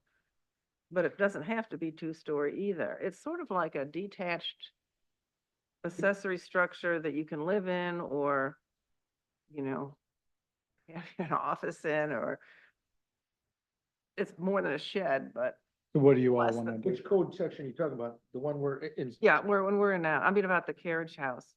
That seems to be, I'm not saying it's the best terminology, but a common terminology in form-based codes. I mean, the county has it. I'm assuming Port Royal has it. No. But maybe it needs, it needs to be improved upon. I'm just saying, it's not uncommon to see this terminology. It's just that then we're piggybacking a use on it that has sort of separate standards. Well, I mean, do we just want to make it clear it's detached? well, maybe we just call this a detached carriage house. And then Mhm. if we still want to have that attached section, but then one of my several questions is, if another section, chapter of the code allows an attached ADU. Yep. Do we want to have this special exception for a second carriage house? Good point. ADU? 'Cause that then allows you to get up to 3, or do we take that exception language out for the second ADU? See what I'm saying? Yeah. When we had all the public comment, it seemed like people had a real problem of too many ADUs on a property. Like too many structures. And too many yeah, mhm. structures. Because it's still, you can still have 2. It's just, it sort of makes sense. 1 attached, 1 detached. If you want to go to max out. Which is what I think we're saying. And then eliminate that 2 to have 1 attached and 2 detached by special exception. Of course, special exception, hey, if you have a huge yard, huge yard, few neighbors, I mean, anything by special exception is going to be looked at in detail. Neighbors get a chance to weigh in, so maybe that's, What are you all feeling? What's I the mean- will of the commission? We kind of did this the last, I mean, I don't, we can leave this, just call it a detached carriage house. We can leave this special exception as long as we're not going beyond what we thought we were. yeah, right. doing, have it, that's- Yeah, yeah. we can just, in the description, we could say it is detached. That Yeah, could it's be an called easy this a fix. detached, so Okay. it's clear that it's not, Yeah, and the- maybe it's adjacent. not the attached thing that comes up under chapter 3. And maybe the term adjacent to the main house is not enough, maybe detached Yeah, needs to be in there or something, because, Say freestanding.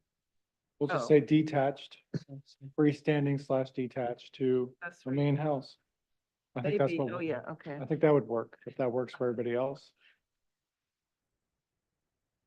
Now, I don't know. Go ahead. Well, and then at the end of this, the timing, I think. Yeah, we need to remove, I'm Put the sorry, word that needs to not be in there. removed. The carriage house shall not. That be just needs to all go away, or it just needs to change The the A, first. B, and C goes away, and we just say that the carriage house shall not be permitted to be built prior to the primary structure on the lot, period. Isn't that Yeah. what you were thinking, Libby? That's right. Right, or you could just eliminate it altogether and back to table 3.11 is where that, you could make that I change. think we'll just, Want to be clear. we'll just be clear Yeah, and that's just fair. make the one sentence. I'd like to have it, revision. where it says it shall not be permitted. to Right, be not built prior to the hiding primary things structure. away somewhere. All right, Okay, and then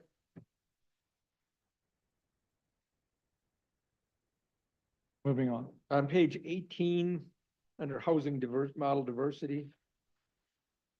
This, for, because this word new, I'm gonna add in another Yeah, place. it says Can you new. make that as a, I don't think Yeah. it needs to be with Doesn't. asterisks around it, right? Oh, But on page 20, where we have housing diversity model under row home, which we're now calling townhouses, I think we also, between the word any and development, there was for any new development there as well. So that would be the same as, in, all the other asterisks. Yeah. It's new. and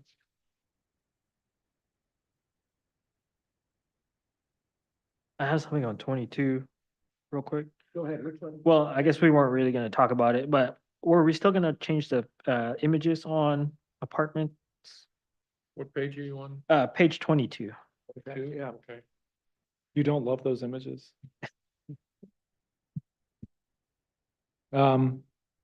Yes, we can. I just need to find something. That's- You don't like those or what?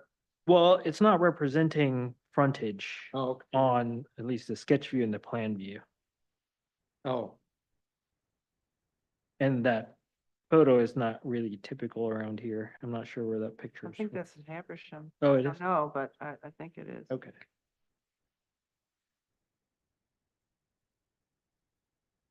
Same on page 22. Now this would sort of a big, item 2, specific B2, specific to T4.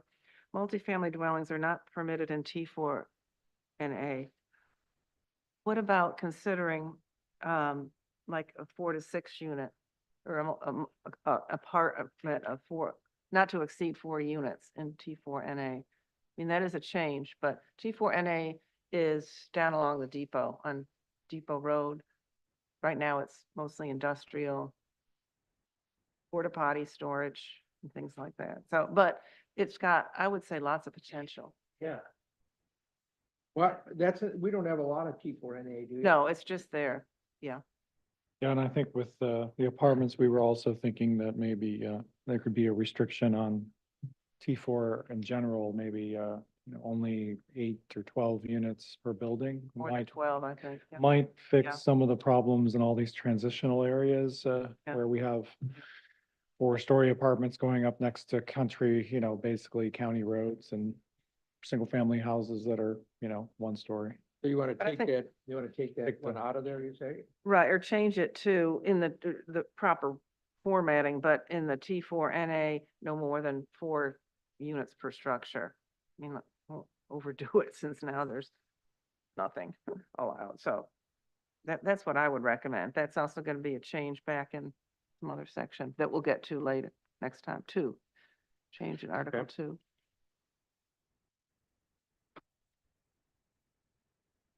So all of 4.5.7 apartment house, we'll come back to that soon because we're gonna deal with that as our next work session.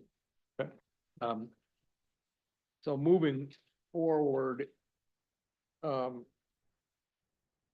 next question was on page 28.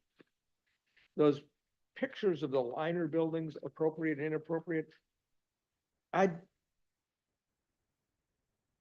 couldn't really tell what the appropriate thing even was on there. Can you discern what that is? Yeah, I had the same question. Yeah, it's hard to tell. I think it might come up with some better pictures or. Sure. Don't think. Gotcha. somehow it just didn't seem to. Pop for you. Hmm? Just didn't seem to, pop there for me, I couldn't tell what exactly you were saying was right and wrong. okay.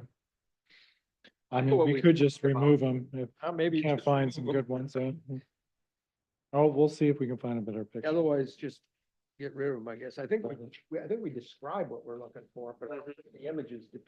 No. Maybe not that photo, but I think the plan view is okay. I mean, it shows little buildings up there on the street. Which screening one the you park. talking about? The, The Right. middle one. Next the to it. one below it where it Yeah. shows example?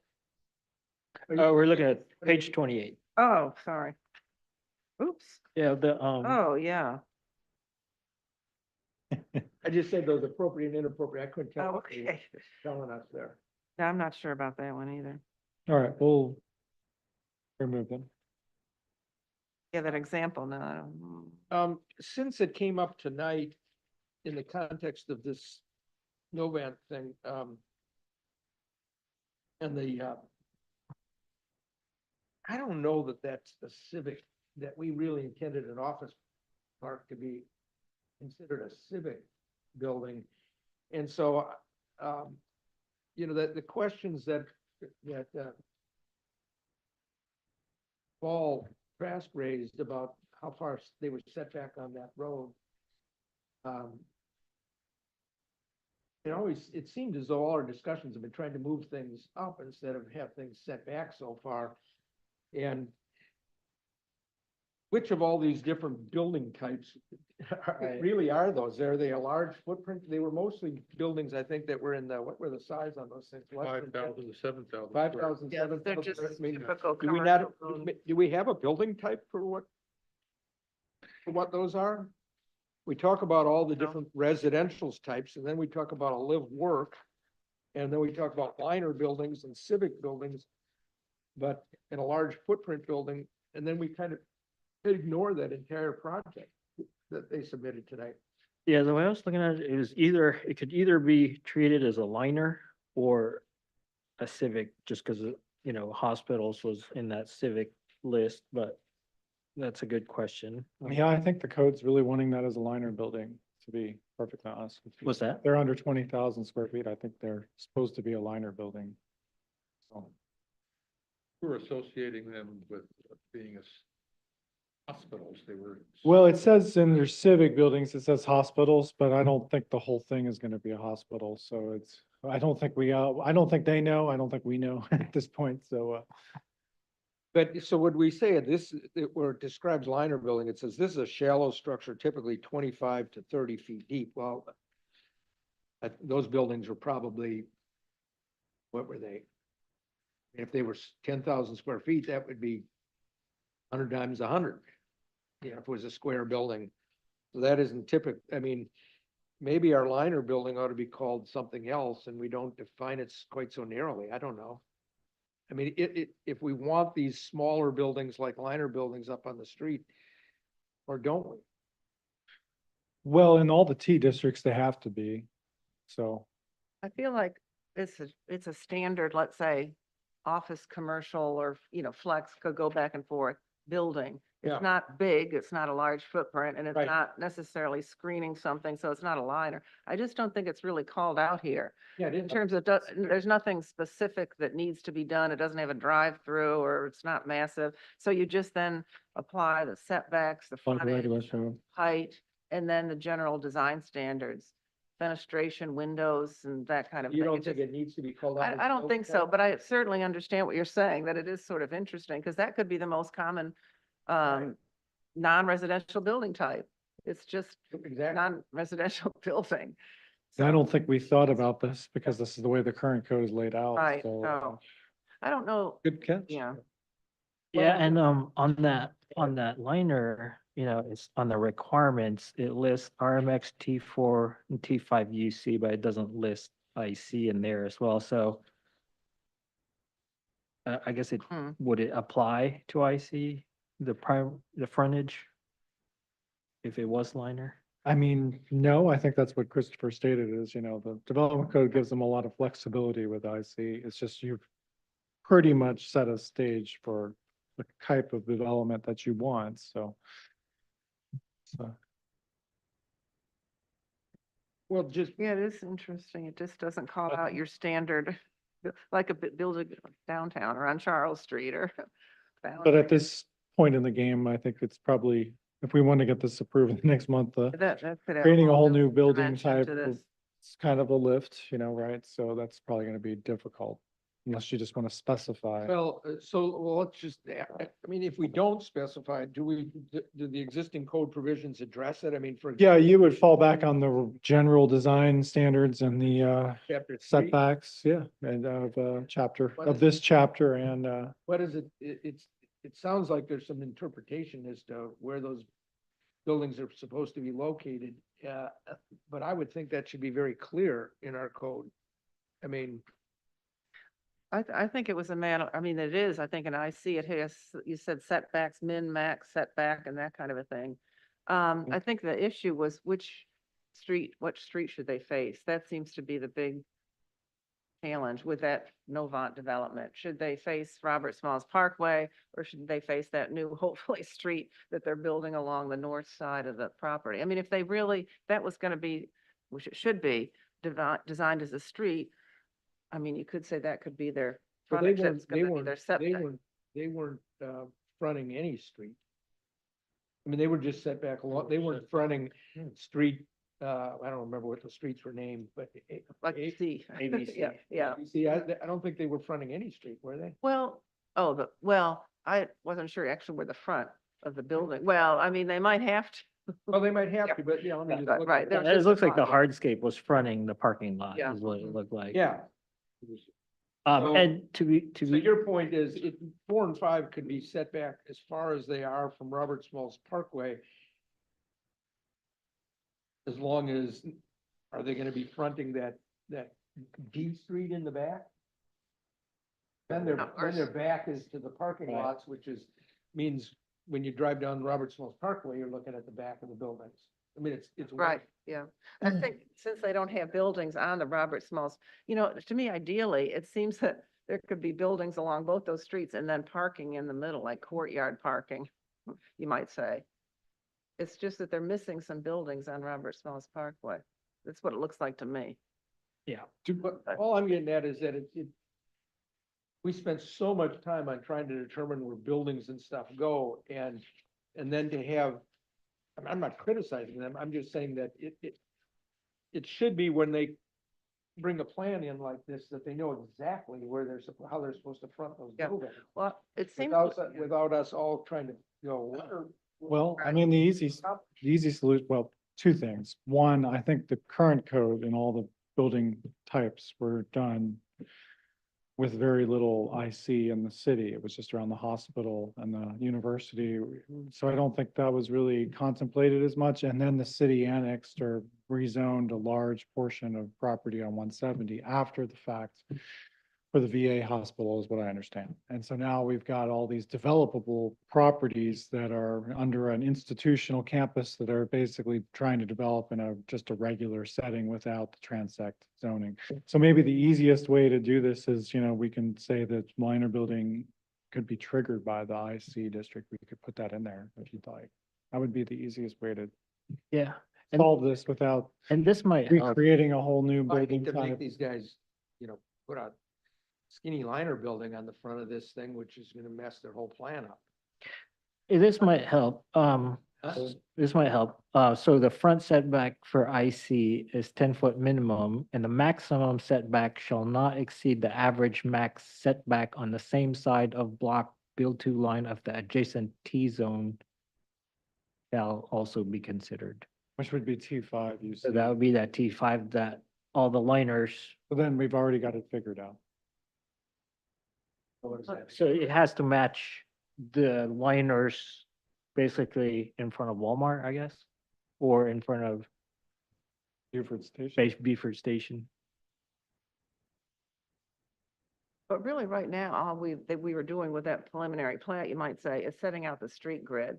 And they said it's all still, the buildings are still malleable, so you could just put those buildings down, as Mr. Trask said, facing Robert Smalls Parkway and that. No, and I So understand that, it's, but I'm just saying, yeah.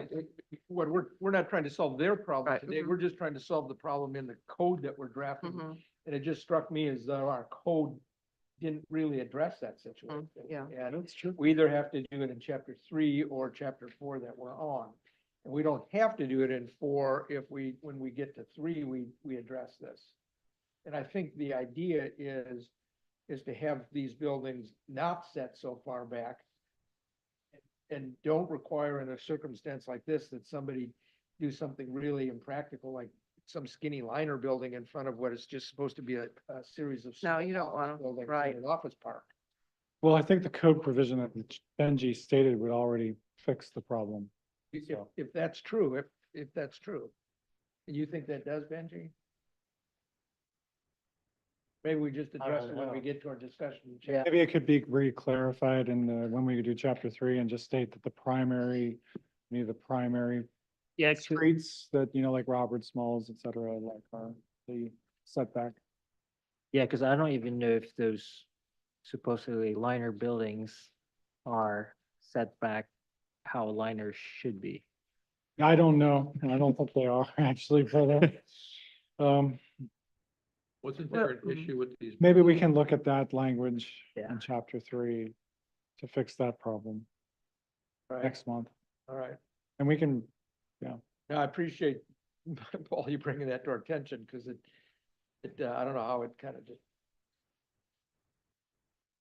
well, again, it's because there was only 2 spots for IC and then the city annexed and rezoned all this property around 170 to attract the VA hospital. Yeah. And so, and then they basically just are for private development, not the VA hospital. So we basically got the non-transect zoning on these properties now. So Well, things that weren't going to come up before, they're now coming up. So Administration that has That's to what I face the looked at. street. Yeah. So these would be medical office buildings, and so the exam rooms with the windows would be facing the street. That part of the argument when they first showed up here, They did have, when they, first came in. in the context of the designs of the building themselves, we're probably gonna come back to that whole thing about how do you design a building like this so that you have clear view windows in a room that's, An exam you know, room. got to examine, it's basically a series of examining rooms. Now, right. that may be why they have these, like, what is it, 4, 5, and 6 recessed so far back from Robert Smalls, so they can meet the fenestration requirements and be off of the highway and exam rooms. But there's an issue there in terms of the architectural design. Yeah. Bring them up, then we're going to increase the problem. Or a solution to the problem. Yeah, and maybe what you guys could look at too is how far back the Margaret apartments are. I'm looking at the satellite view. It's actually, it looks like about the same setback as liner buildings in the shopping center. So there's got to be like an average there somewhere that they could use. because they're connecting that street from, Margaret Apartments, it's labeled, excuse me, as Charlotte Street. And so they're gonna bring that hopefully across onto their property. And so what Benji is saying, let's look at where those apartments are. So there'd start to be some rhythm, some consistency on that side of the street. So again, I think it's still okay. We really are just right now with their plat locking in the street grid. And I think we gave them good feedback. They've got 2 east-west streets and at least 1 north-south and hopefully another one. Yeah. So you Those definitely other- told them it was important. And Yeah, I'm not they trying didn't see to, it, in so. this discussion, solve their problem. And I don't think they're plotting it Make sure anyway. that our code addresses these Yeah. issues so that Yeah. we can more plainly give them better direction, not just them, but others that come in with developments of this kind. And so I guess for right now, we'll just kind of go with, We'll check that go with the theory section that we might be able that to. he referenced. Do you know what was that section again? That was, No, that was 2.4.2 conventional district standards. Okay, we'll look at that because we'll be seeing that next month. Okay, I don't have another comment to tell all the way to page 55. So anybody have anything between where we were just talking about liner buildings all the way to 55? On 23, oh, this is maybe the apartments, maybe it's not time to do that, or we'll revisit it, but where it says that, they can only be 3 stories in height. If other buildings, like an office building or a hotel, well, it says 3 stories at the street and then you've got to be stepped back. But if you can do a hotel, just 4 stories straight up, or an office building, if they built those anymore, straight up, why is multifamily gonna be different? I can't remember why we came up with that or where that came from.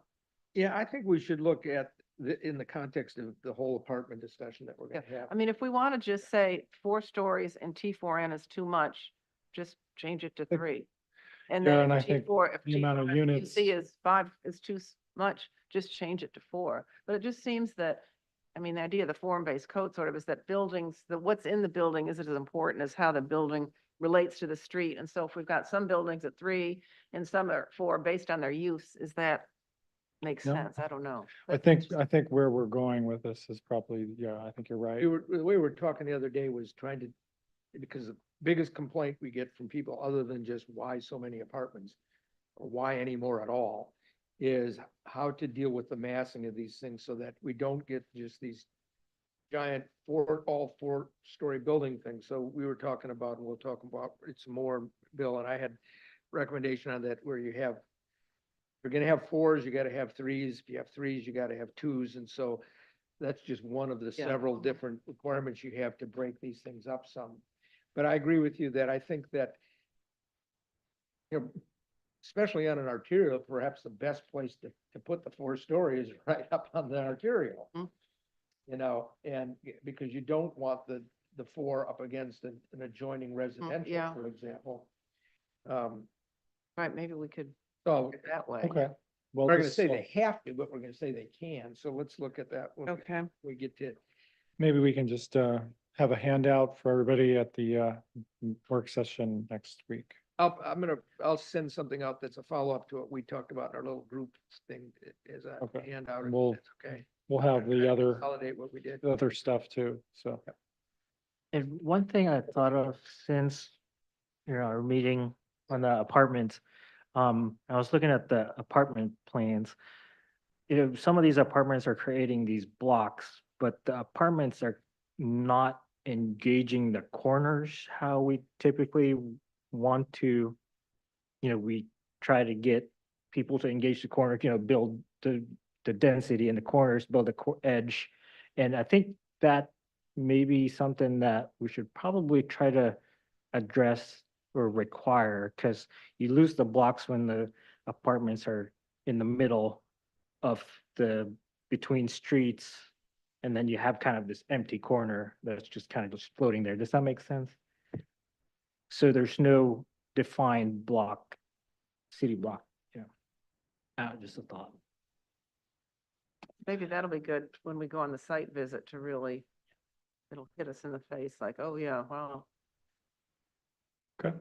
Well, I think So we'll just moving try on. to have all the stuff we've talked about for departments at when we have the work session, but we'll have to talk about that after we're done with this, so. Yeah, we'll move on from apartments going forward. Anybody have any questions on going past that through liner, through large footprint and all the rest?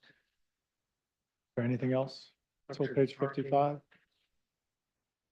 Gas stations, drive-throughs. Big buildings.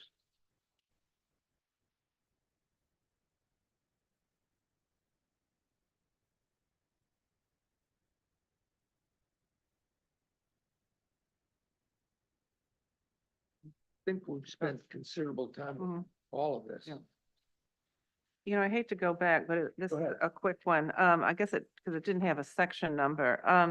But it was back to the sections on single family and 2-family. You want to give us One- a page on that? Well, it was back into 17, 18, maybe. There's sections that relate to garages and landscaping, and they're repeated for single family and 2 and 3 family. I didn't know if maybe On single family, just spell it all out, and then 2 to 3 family, just say C, section so-and-so, rather than repeating the same thing over again. Just an idea would save a little, They are different. They are I- different for the multifamily garages, so they are different. The only but I'm reason saying this is in 2 to 3 family. Oh, the only reason I'd hate to do that is because then I gotta read it all over and see if there's, there's something different that we had. Because I remember that's where I had Almost spent a got a lot little of time yellow on there. it. but I don't think it harms anything having it spelled out in Okay, that just- section, but There's a lot. that's okay. About landscape, on let's say 17 for a single family. We've got a lot of stuff about landscaping now. So I guess with a new single family plan, you have to submit a landscaping plan. It sounds like, now that's a whole new administrative issue as well as, cost for the developer. So Yeah, if that's too much, I mean, the other thing is, I mean, I'm on 17.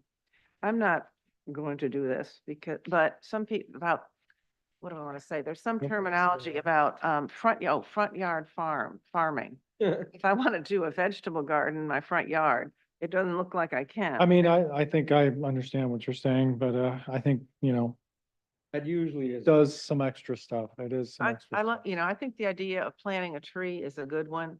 Maybe if there's no trees left on the lot, but I don't know about all this. It just seems like a lot of overkill for a single family. Yes, for an apartment complex, or I'm building a Walmart, go ahead. And we need to see that landscaping plan, but I just don't know about for a single, Yeah. I just think it's overdoing it. I agree. I mean, it might be too much, yeah. All right, I mean, I'm not gonna, I think think that's that all probably, me, I don't think it came from any of us, but it don't came know from that- me and it's me kind of taking my code in Colorado and kind of applying it here because there's water issues in Colorado and you want to conserve water essentially. I and mean, so I'm all for that, but So let's get rid of it. I just Yeah. try to but revise we're it. in No, we drought want- conditions here, who knows? I mean, we might as well, yeah, it's so dry, it hasn't rained in a month, might as well. I mean, planting the tree, and to me, that almost could be just a note on the zoning permit that says 2.5-story tree is required, and then the Would you just, inspector- would you like to keep the tree, each front yard shall have at least one ornamental tree? Yeah, I don't like the term At ornamental, least, but at that's least okay. one tree, at least one planted tree, or just one tree and not say planted, or, so if there's, we just Say get rid one- of you that. could say hardwood, which you'd have to have. I'll have at least one hardwood tree. Are you on are you on? Sure, I mean, that would, You dealing with that paragraph? number 10, Which one? Number 10. okay, So so on have at page least one, 17. You're on page 17, but it's. E, letter E. Yeah. yeah. I don't think we really ever talked about this that much. But are you getting rid of all of A, B, C, I would. D? Yeah, I think we'll just keep like I mean, just put otherwise.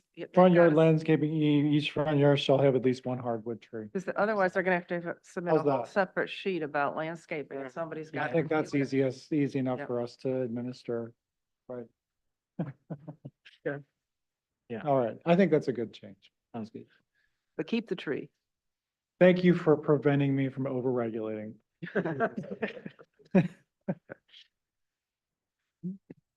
At least there's one thing you can still do in this community without too much regulation, and that's have a front yard and a single family lot. I'm just joking. Right. All right. Is there anything else? I'll I'm leave it- sure there's little type, I always see some typos, but. clean them up. Benji or Libby, anything else moving beyond that? Well, Do we have the 2 and 3? Yeah, we'll just take what it. am I gonna say? Well, since we're on page 17, if we don't mind. Since we're stuck And I on think page I was- 17. I don't think I was able to come to that workshop, but anyway, under garages B4, the front facade of the house shall be as wide as the front of the garage. Should we say that if we're talking about attached garages? Because sometimes, at least, I see a lot of detached garages come later. Build the house first, then, you get up the money, save the money, and now I gotta come back with a detached garage. So you can't. I don't know. It just seems that this would apply to attached, not detached, because you're Yeah, I gonna think- build the attached at the same Well, time. it says that it says the front facade has to be at least in other words, we didn't want garages that were bigger than the house. Right. So what difference to make whether it's so Well- what are you saying about detached garages then in that context? Well, I'm saying that it doesn't, would it be better to have this just apply to attached garages? Well, Because what, detached are gonna come, they could come later, plus they're gonna have to be in back of the house, they're not gonna be right up front.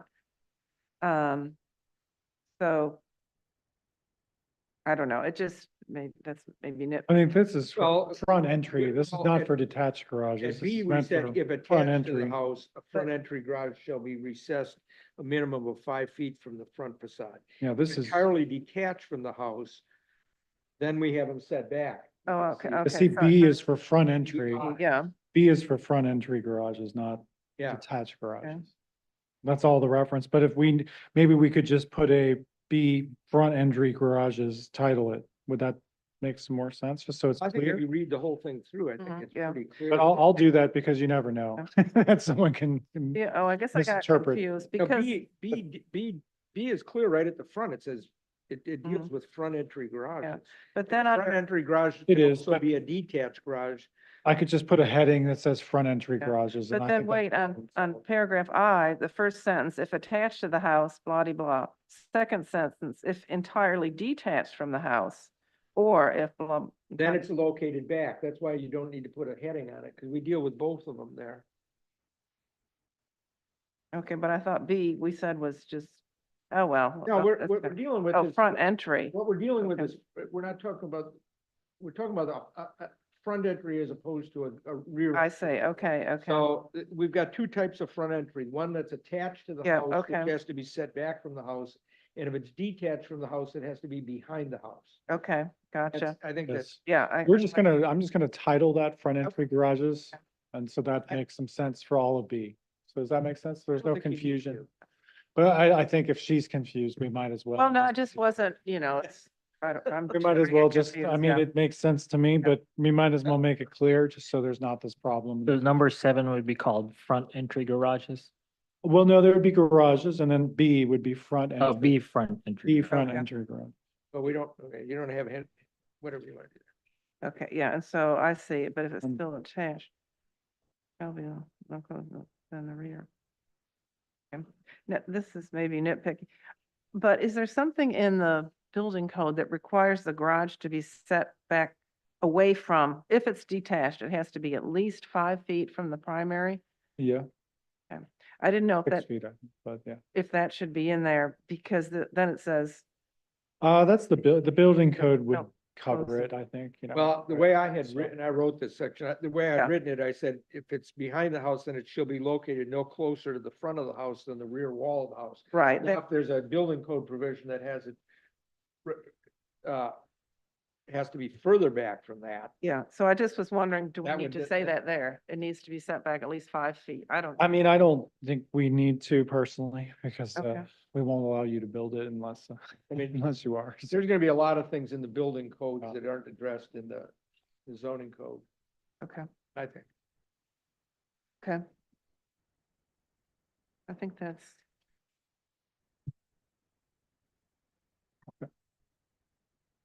Oh, I know. I'm skipping around. 44, what Now, is- Okay, just on that, it's where you Yep. were, when it says, if attached to the house, the front entry garage shall be recessed a minimum of 5 feet. I had proposed less than Clarify, that. ooh. The rest sorry. of you all had come up with 5 feet. I didn't think it needed to be recessed a full 5 feet. That's a pretty good recess, given where things are now, but I went along with that. So I Mm. just raised that if you have any question about the 5 feet, whether that's too much of a setback. now's the No, I time think to deal that's with it. in the current wording right now, actually, and somewhere else, but yeah, like in T3S has to be set back 5 feet, so, oh, that's. If sounds if good it to me. works, it works. Yep. That is- Oh, okay, on 44, this is my last thing. 44? See the Yeah, word clarify. tonight. in it. very top, that sort of the carryover. It's right before F, crash. That last section or sentence, and the accessory structure is not visible from a public right of way. This is about the garage. And then, this, a carriage house. This is about a carriage house. It was saying where the garage contains an accessory dwelling unit above, parentheses, carriage house. I'm just joking. Yeah, It may exceed the height, okay, only if the structure is 1 story tall, and it's not visible from a public right of way. I just think that's unrealistic. I mean, we have small lots here, well, not everywhere, but a lot of them.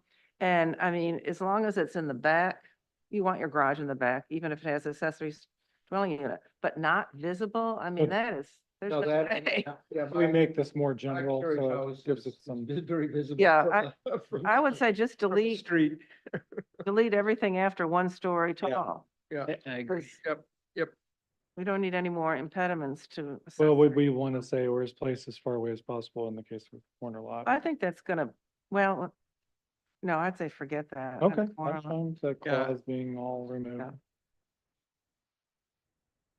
Thank you. so it ends at the word tall, is that right? Yeah. That's good. Yeah, so you can still have a backyard. I think that'll be good.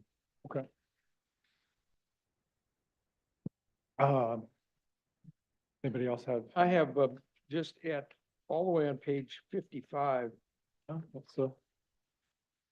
F. We're dealing with the historic. Now, we've got another whole 9.10 that we still have to do one of these days that deals with historic, so this one where it says, first of all, Should not? I'd get rid of the words should not be demolished to create infill opportunities.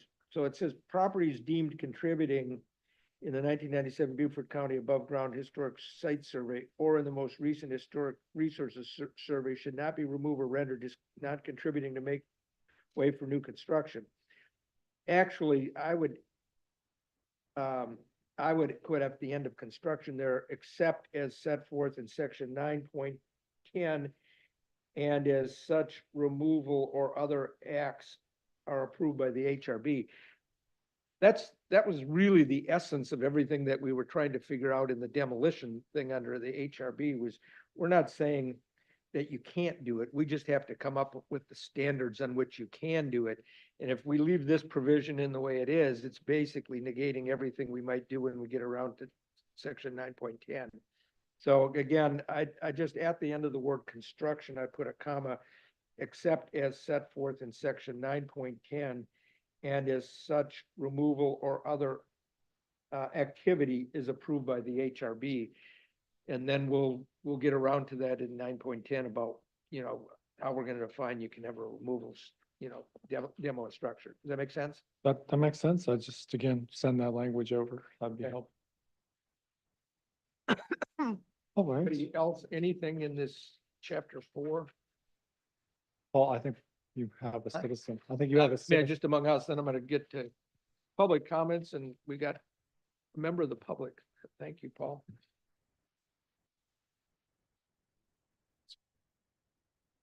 Well, first of all, congratulations. It's been a long road to get here with chapter 4 and I think it was made clear that this dovetails in with chapters 2 and 3 and everything will be delivered as a package, which cleared up one of my comments. I'd like to make one suggestion with respect to the language for the liner buildings. I don't know why I haven't brought it up before. I've always been baffled by a little bit by the 25 to 30-foot depth, because that really refers only to the attached type of liner building like we see at the Publix on Ladies Island. It does not really refer to the detached style, which is more common in shopping centers. And now, as you have observed with this medical complex, because in fact, those are liner buildings to me. I mean, they've got that one big campus building and they said they're going to have 100,000 square feet. So most, if not all of those buildings are going to wind up being 2-story. They're going to be big buildings. And so, you know, that the larger, I believe, number C, maybe that could, and just in your consideration of the site plan, you know, they'll tell you, well, you know, we've got to have a service area and we've got to have an entrance for the doctors to go in and out. It's no different from a retail building. I mean, a retail building has to have all of those sorts of things too. The doctors want to come out the back so they can go play golf or whatever they do on Wednesday afternoon. I would recommend under the 4.5.9 A, or rather B, says a liner building. This is a structure typically 25 to 60 foot deep, either attached to a large footprint building or detached and placed close to the street to Just a simple language change to clear it up, that there really is more than one type of liner building. I agree that the photos, it's very difficult. I searched and searched and searched to find photos which represented the front patio situation. I think that Jeremy Tate did the best job of providing photos, and this one on the left may be one of those. I don't know, but there might be a better visual example that could be put in. As far as the apartments are concerned, and I think I understood that that's still going to be the subject of a lot more work, as it should be. I just want to say that I don't know if it's in the purview of the Planning Commission to recommend a moratorium on apartments at this point, you know, because it's such a situation. I doubt that anyone in the public would stand up and argue against that. I think there's so much discussion going on about how tall they should be, whether they should include different types of residential buildings, whether they should include commercial, how the interconnectivity and the relationship of other shopping centers or food stores and all that sort of thing is such a large conversation that it seems to me that you might consider a recommendation, at least in the short term, for a moratorium. I'll tell you, the vacancy rates, we're overbuilt. Now, that's not to say that we don't have situation with this. I believe it may have been Kurt that referred to as a developer coming out of Atlanta that's looking at the other gray parcel on the other side of the Aldi there. If I'm correct. And the notion was that this complex was going to be, it's going to be a bedroom for Okatee and Bluffton, which doesn't surprise me a bit. So all of the problems with transportation, I'm on the little transportation committee. We meet Wednesday to try to come up with our recommendations of how to allocate and how much of a penny transportation tax to ask for and the duration and the whole 9 yards. But that situation down there is dire. It's really bad. And anyone that drives that way knows it. It's really bad around here in a lot of places. And we've got a lot of needs, which I'm going to hopefully try to get prioritized. I don't think we should be looking to approve more sprawl, more of these cookie cutter apartment complexes, certainly in the near term if they come up, hence the moratorium issue. And I'm surprised because I know for a fact, my brother and I did a little exercise the other evening. He was going online and he could find it really quickly. I mean, there are very high vacancy. Very high vacancy. Rental rates are actually dropping in Beaufort. We have a cousin who is living in a more affordable rental unit right now, and we're expecting her rent when she renegotiates this summer to go down, and for her to be successful in either arguing down or moving into another place where she's going to get a lower rate, all of which speaks to problems with this industry right now in overbuilding. Now, I'll tell you, the gentleman that, I guess he's got approval for his multi-family apartment complex there on Battery Creek against the trail, adjacent to our property there at Beaufort Plaza. I think he's approved. I don't know how long that lasts. But he makes some valid points. I mean, he's an apartment developer and he makes some valid points. I'm not going to argue against him. The street, yeah, we want to create the streets.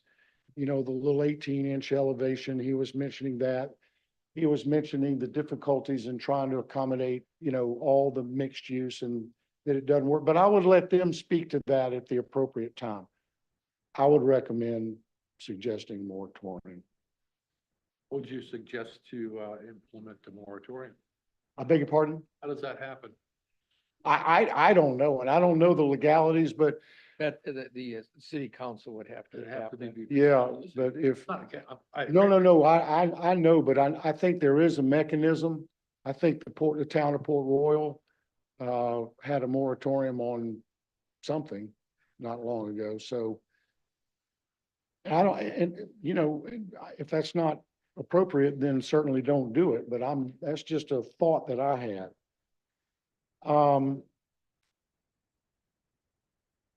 I'll tell you the liner building rules, I think they're very good now.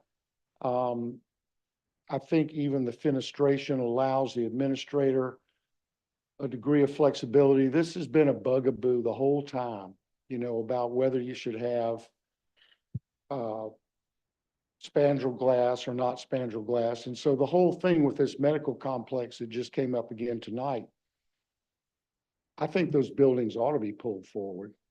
And if they have a little street the way they do in front of the liner buildings at Beaufort Station, that's fine. And whether the planning commission wanted to allow 45-degree parking, fine, in lieu of parallel, which is the standard for the street, that's fine. There will be a need, and the administrator should permit a degree of flexibility for spandrel glass. And I think that's pretty well stated in here for liner buildings.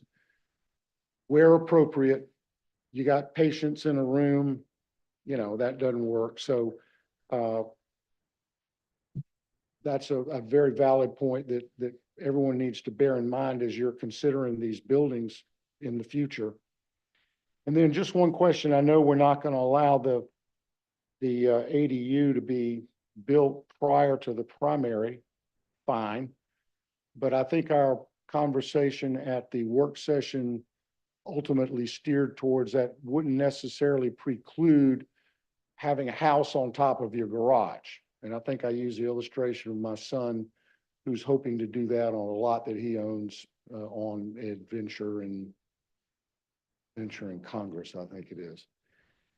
So if that's the case, then there might be some affirmative language that might be added to clarify that point, because otherwise, you know, the HRB or the administrator may take the language that sits here now to mean that, no, you can't have a house on top of your garage. Otherwise, congratulations and thank you, and I'll see you at the work session, I guess.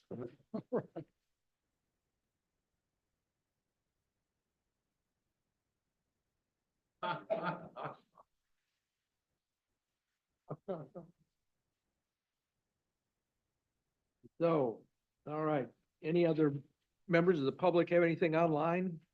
No, sir. All right, wore everybody out. So where we are is, our next work session is gonna be what? Next, I wrote down the 27th at 3 o'clock. We were going to take a Alright, were we tour, but we gonna- do need to find somewhere to meet first. well, To be here. were we just gonna meet, or we're gonna have, I mean, just gonna do a site visit, or we're gonna have some opportunity to talk about apartments? I mean, I think that's up to you. I don't think we really spent a lot of time planning it out other than visiting places, so. That's true. What was that? ZBOA meeting is at 5:30, so. Or were we going to let's do a site visit first, or we could, and then come back and talk about what we've That's what seen? we'd like to do. Yeah, I know I'm gonna be out for the month of May. I'd like to be a part of this thing. I think it's one of the more important discussions we've had and so We might have to. have a do- room available. I mean, Yeah, we can make a room here available. so we can do that and then have our meeting afterward. Well, where do you want to meet? Do you want to meet here and then do the site visit? I guess we do our site visit first, because that'll probably spur some of the conversation. right, that's what I, like, meet somewhere. Right, at and, one of and these. you had 3 different I have sites to down there. advertise it. Is there, where we gonna, what's the main one we want to see? The one that's right? They're there? all together. They all together? Just.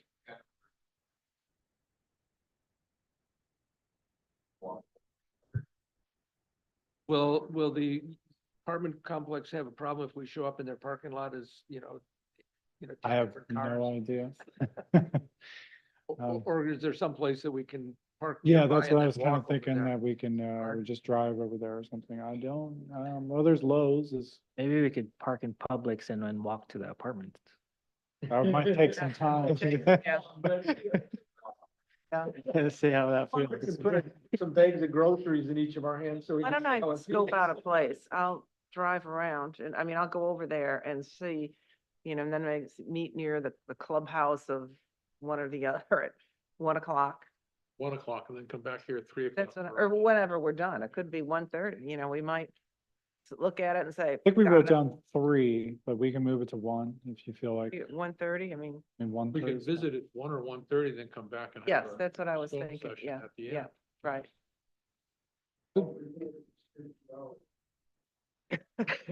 We might get lost in there. too. So we're gonna say 1 or 1:30.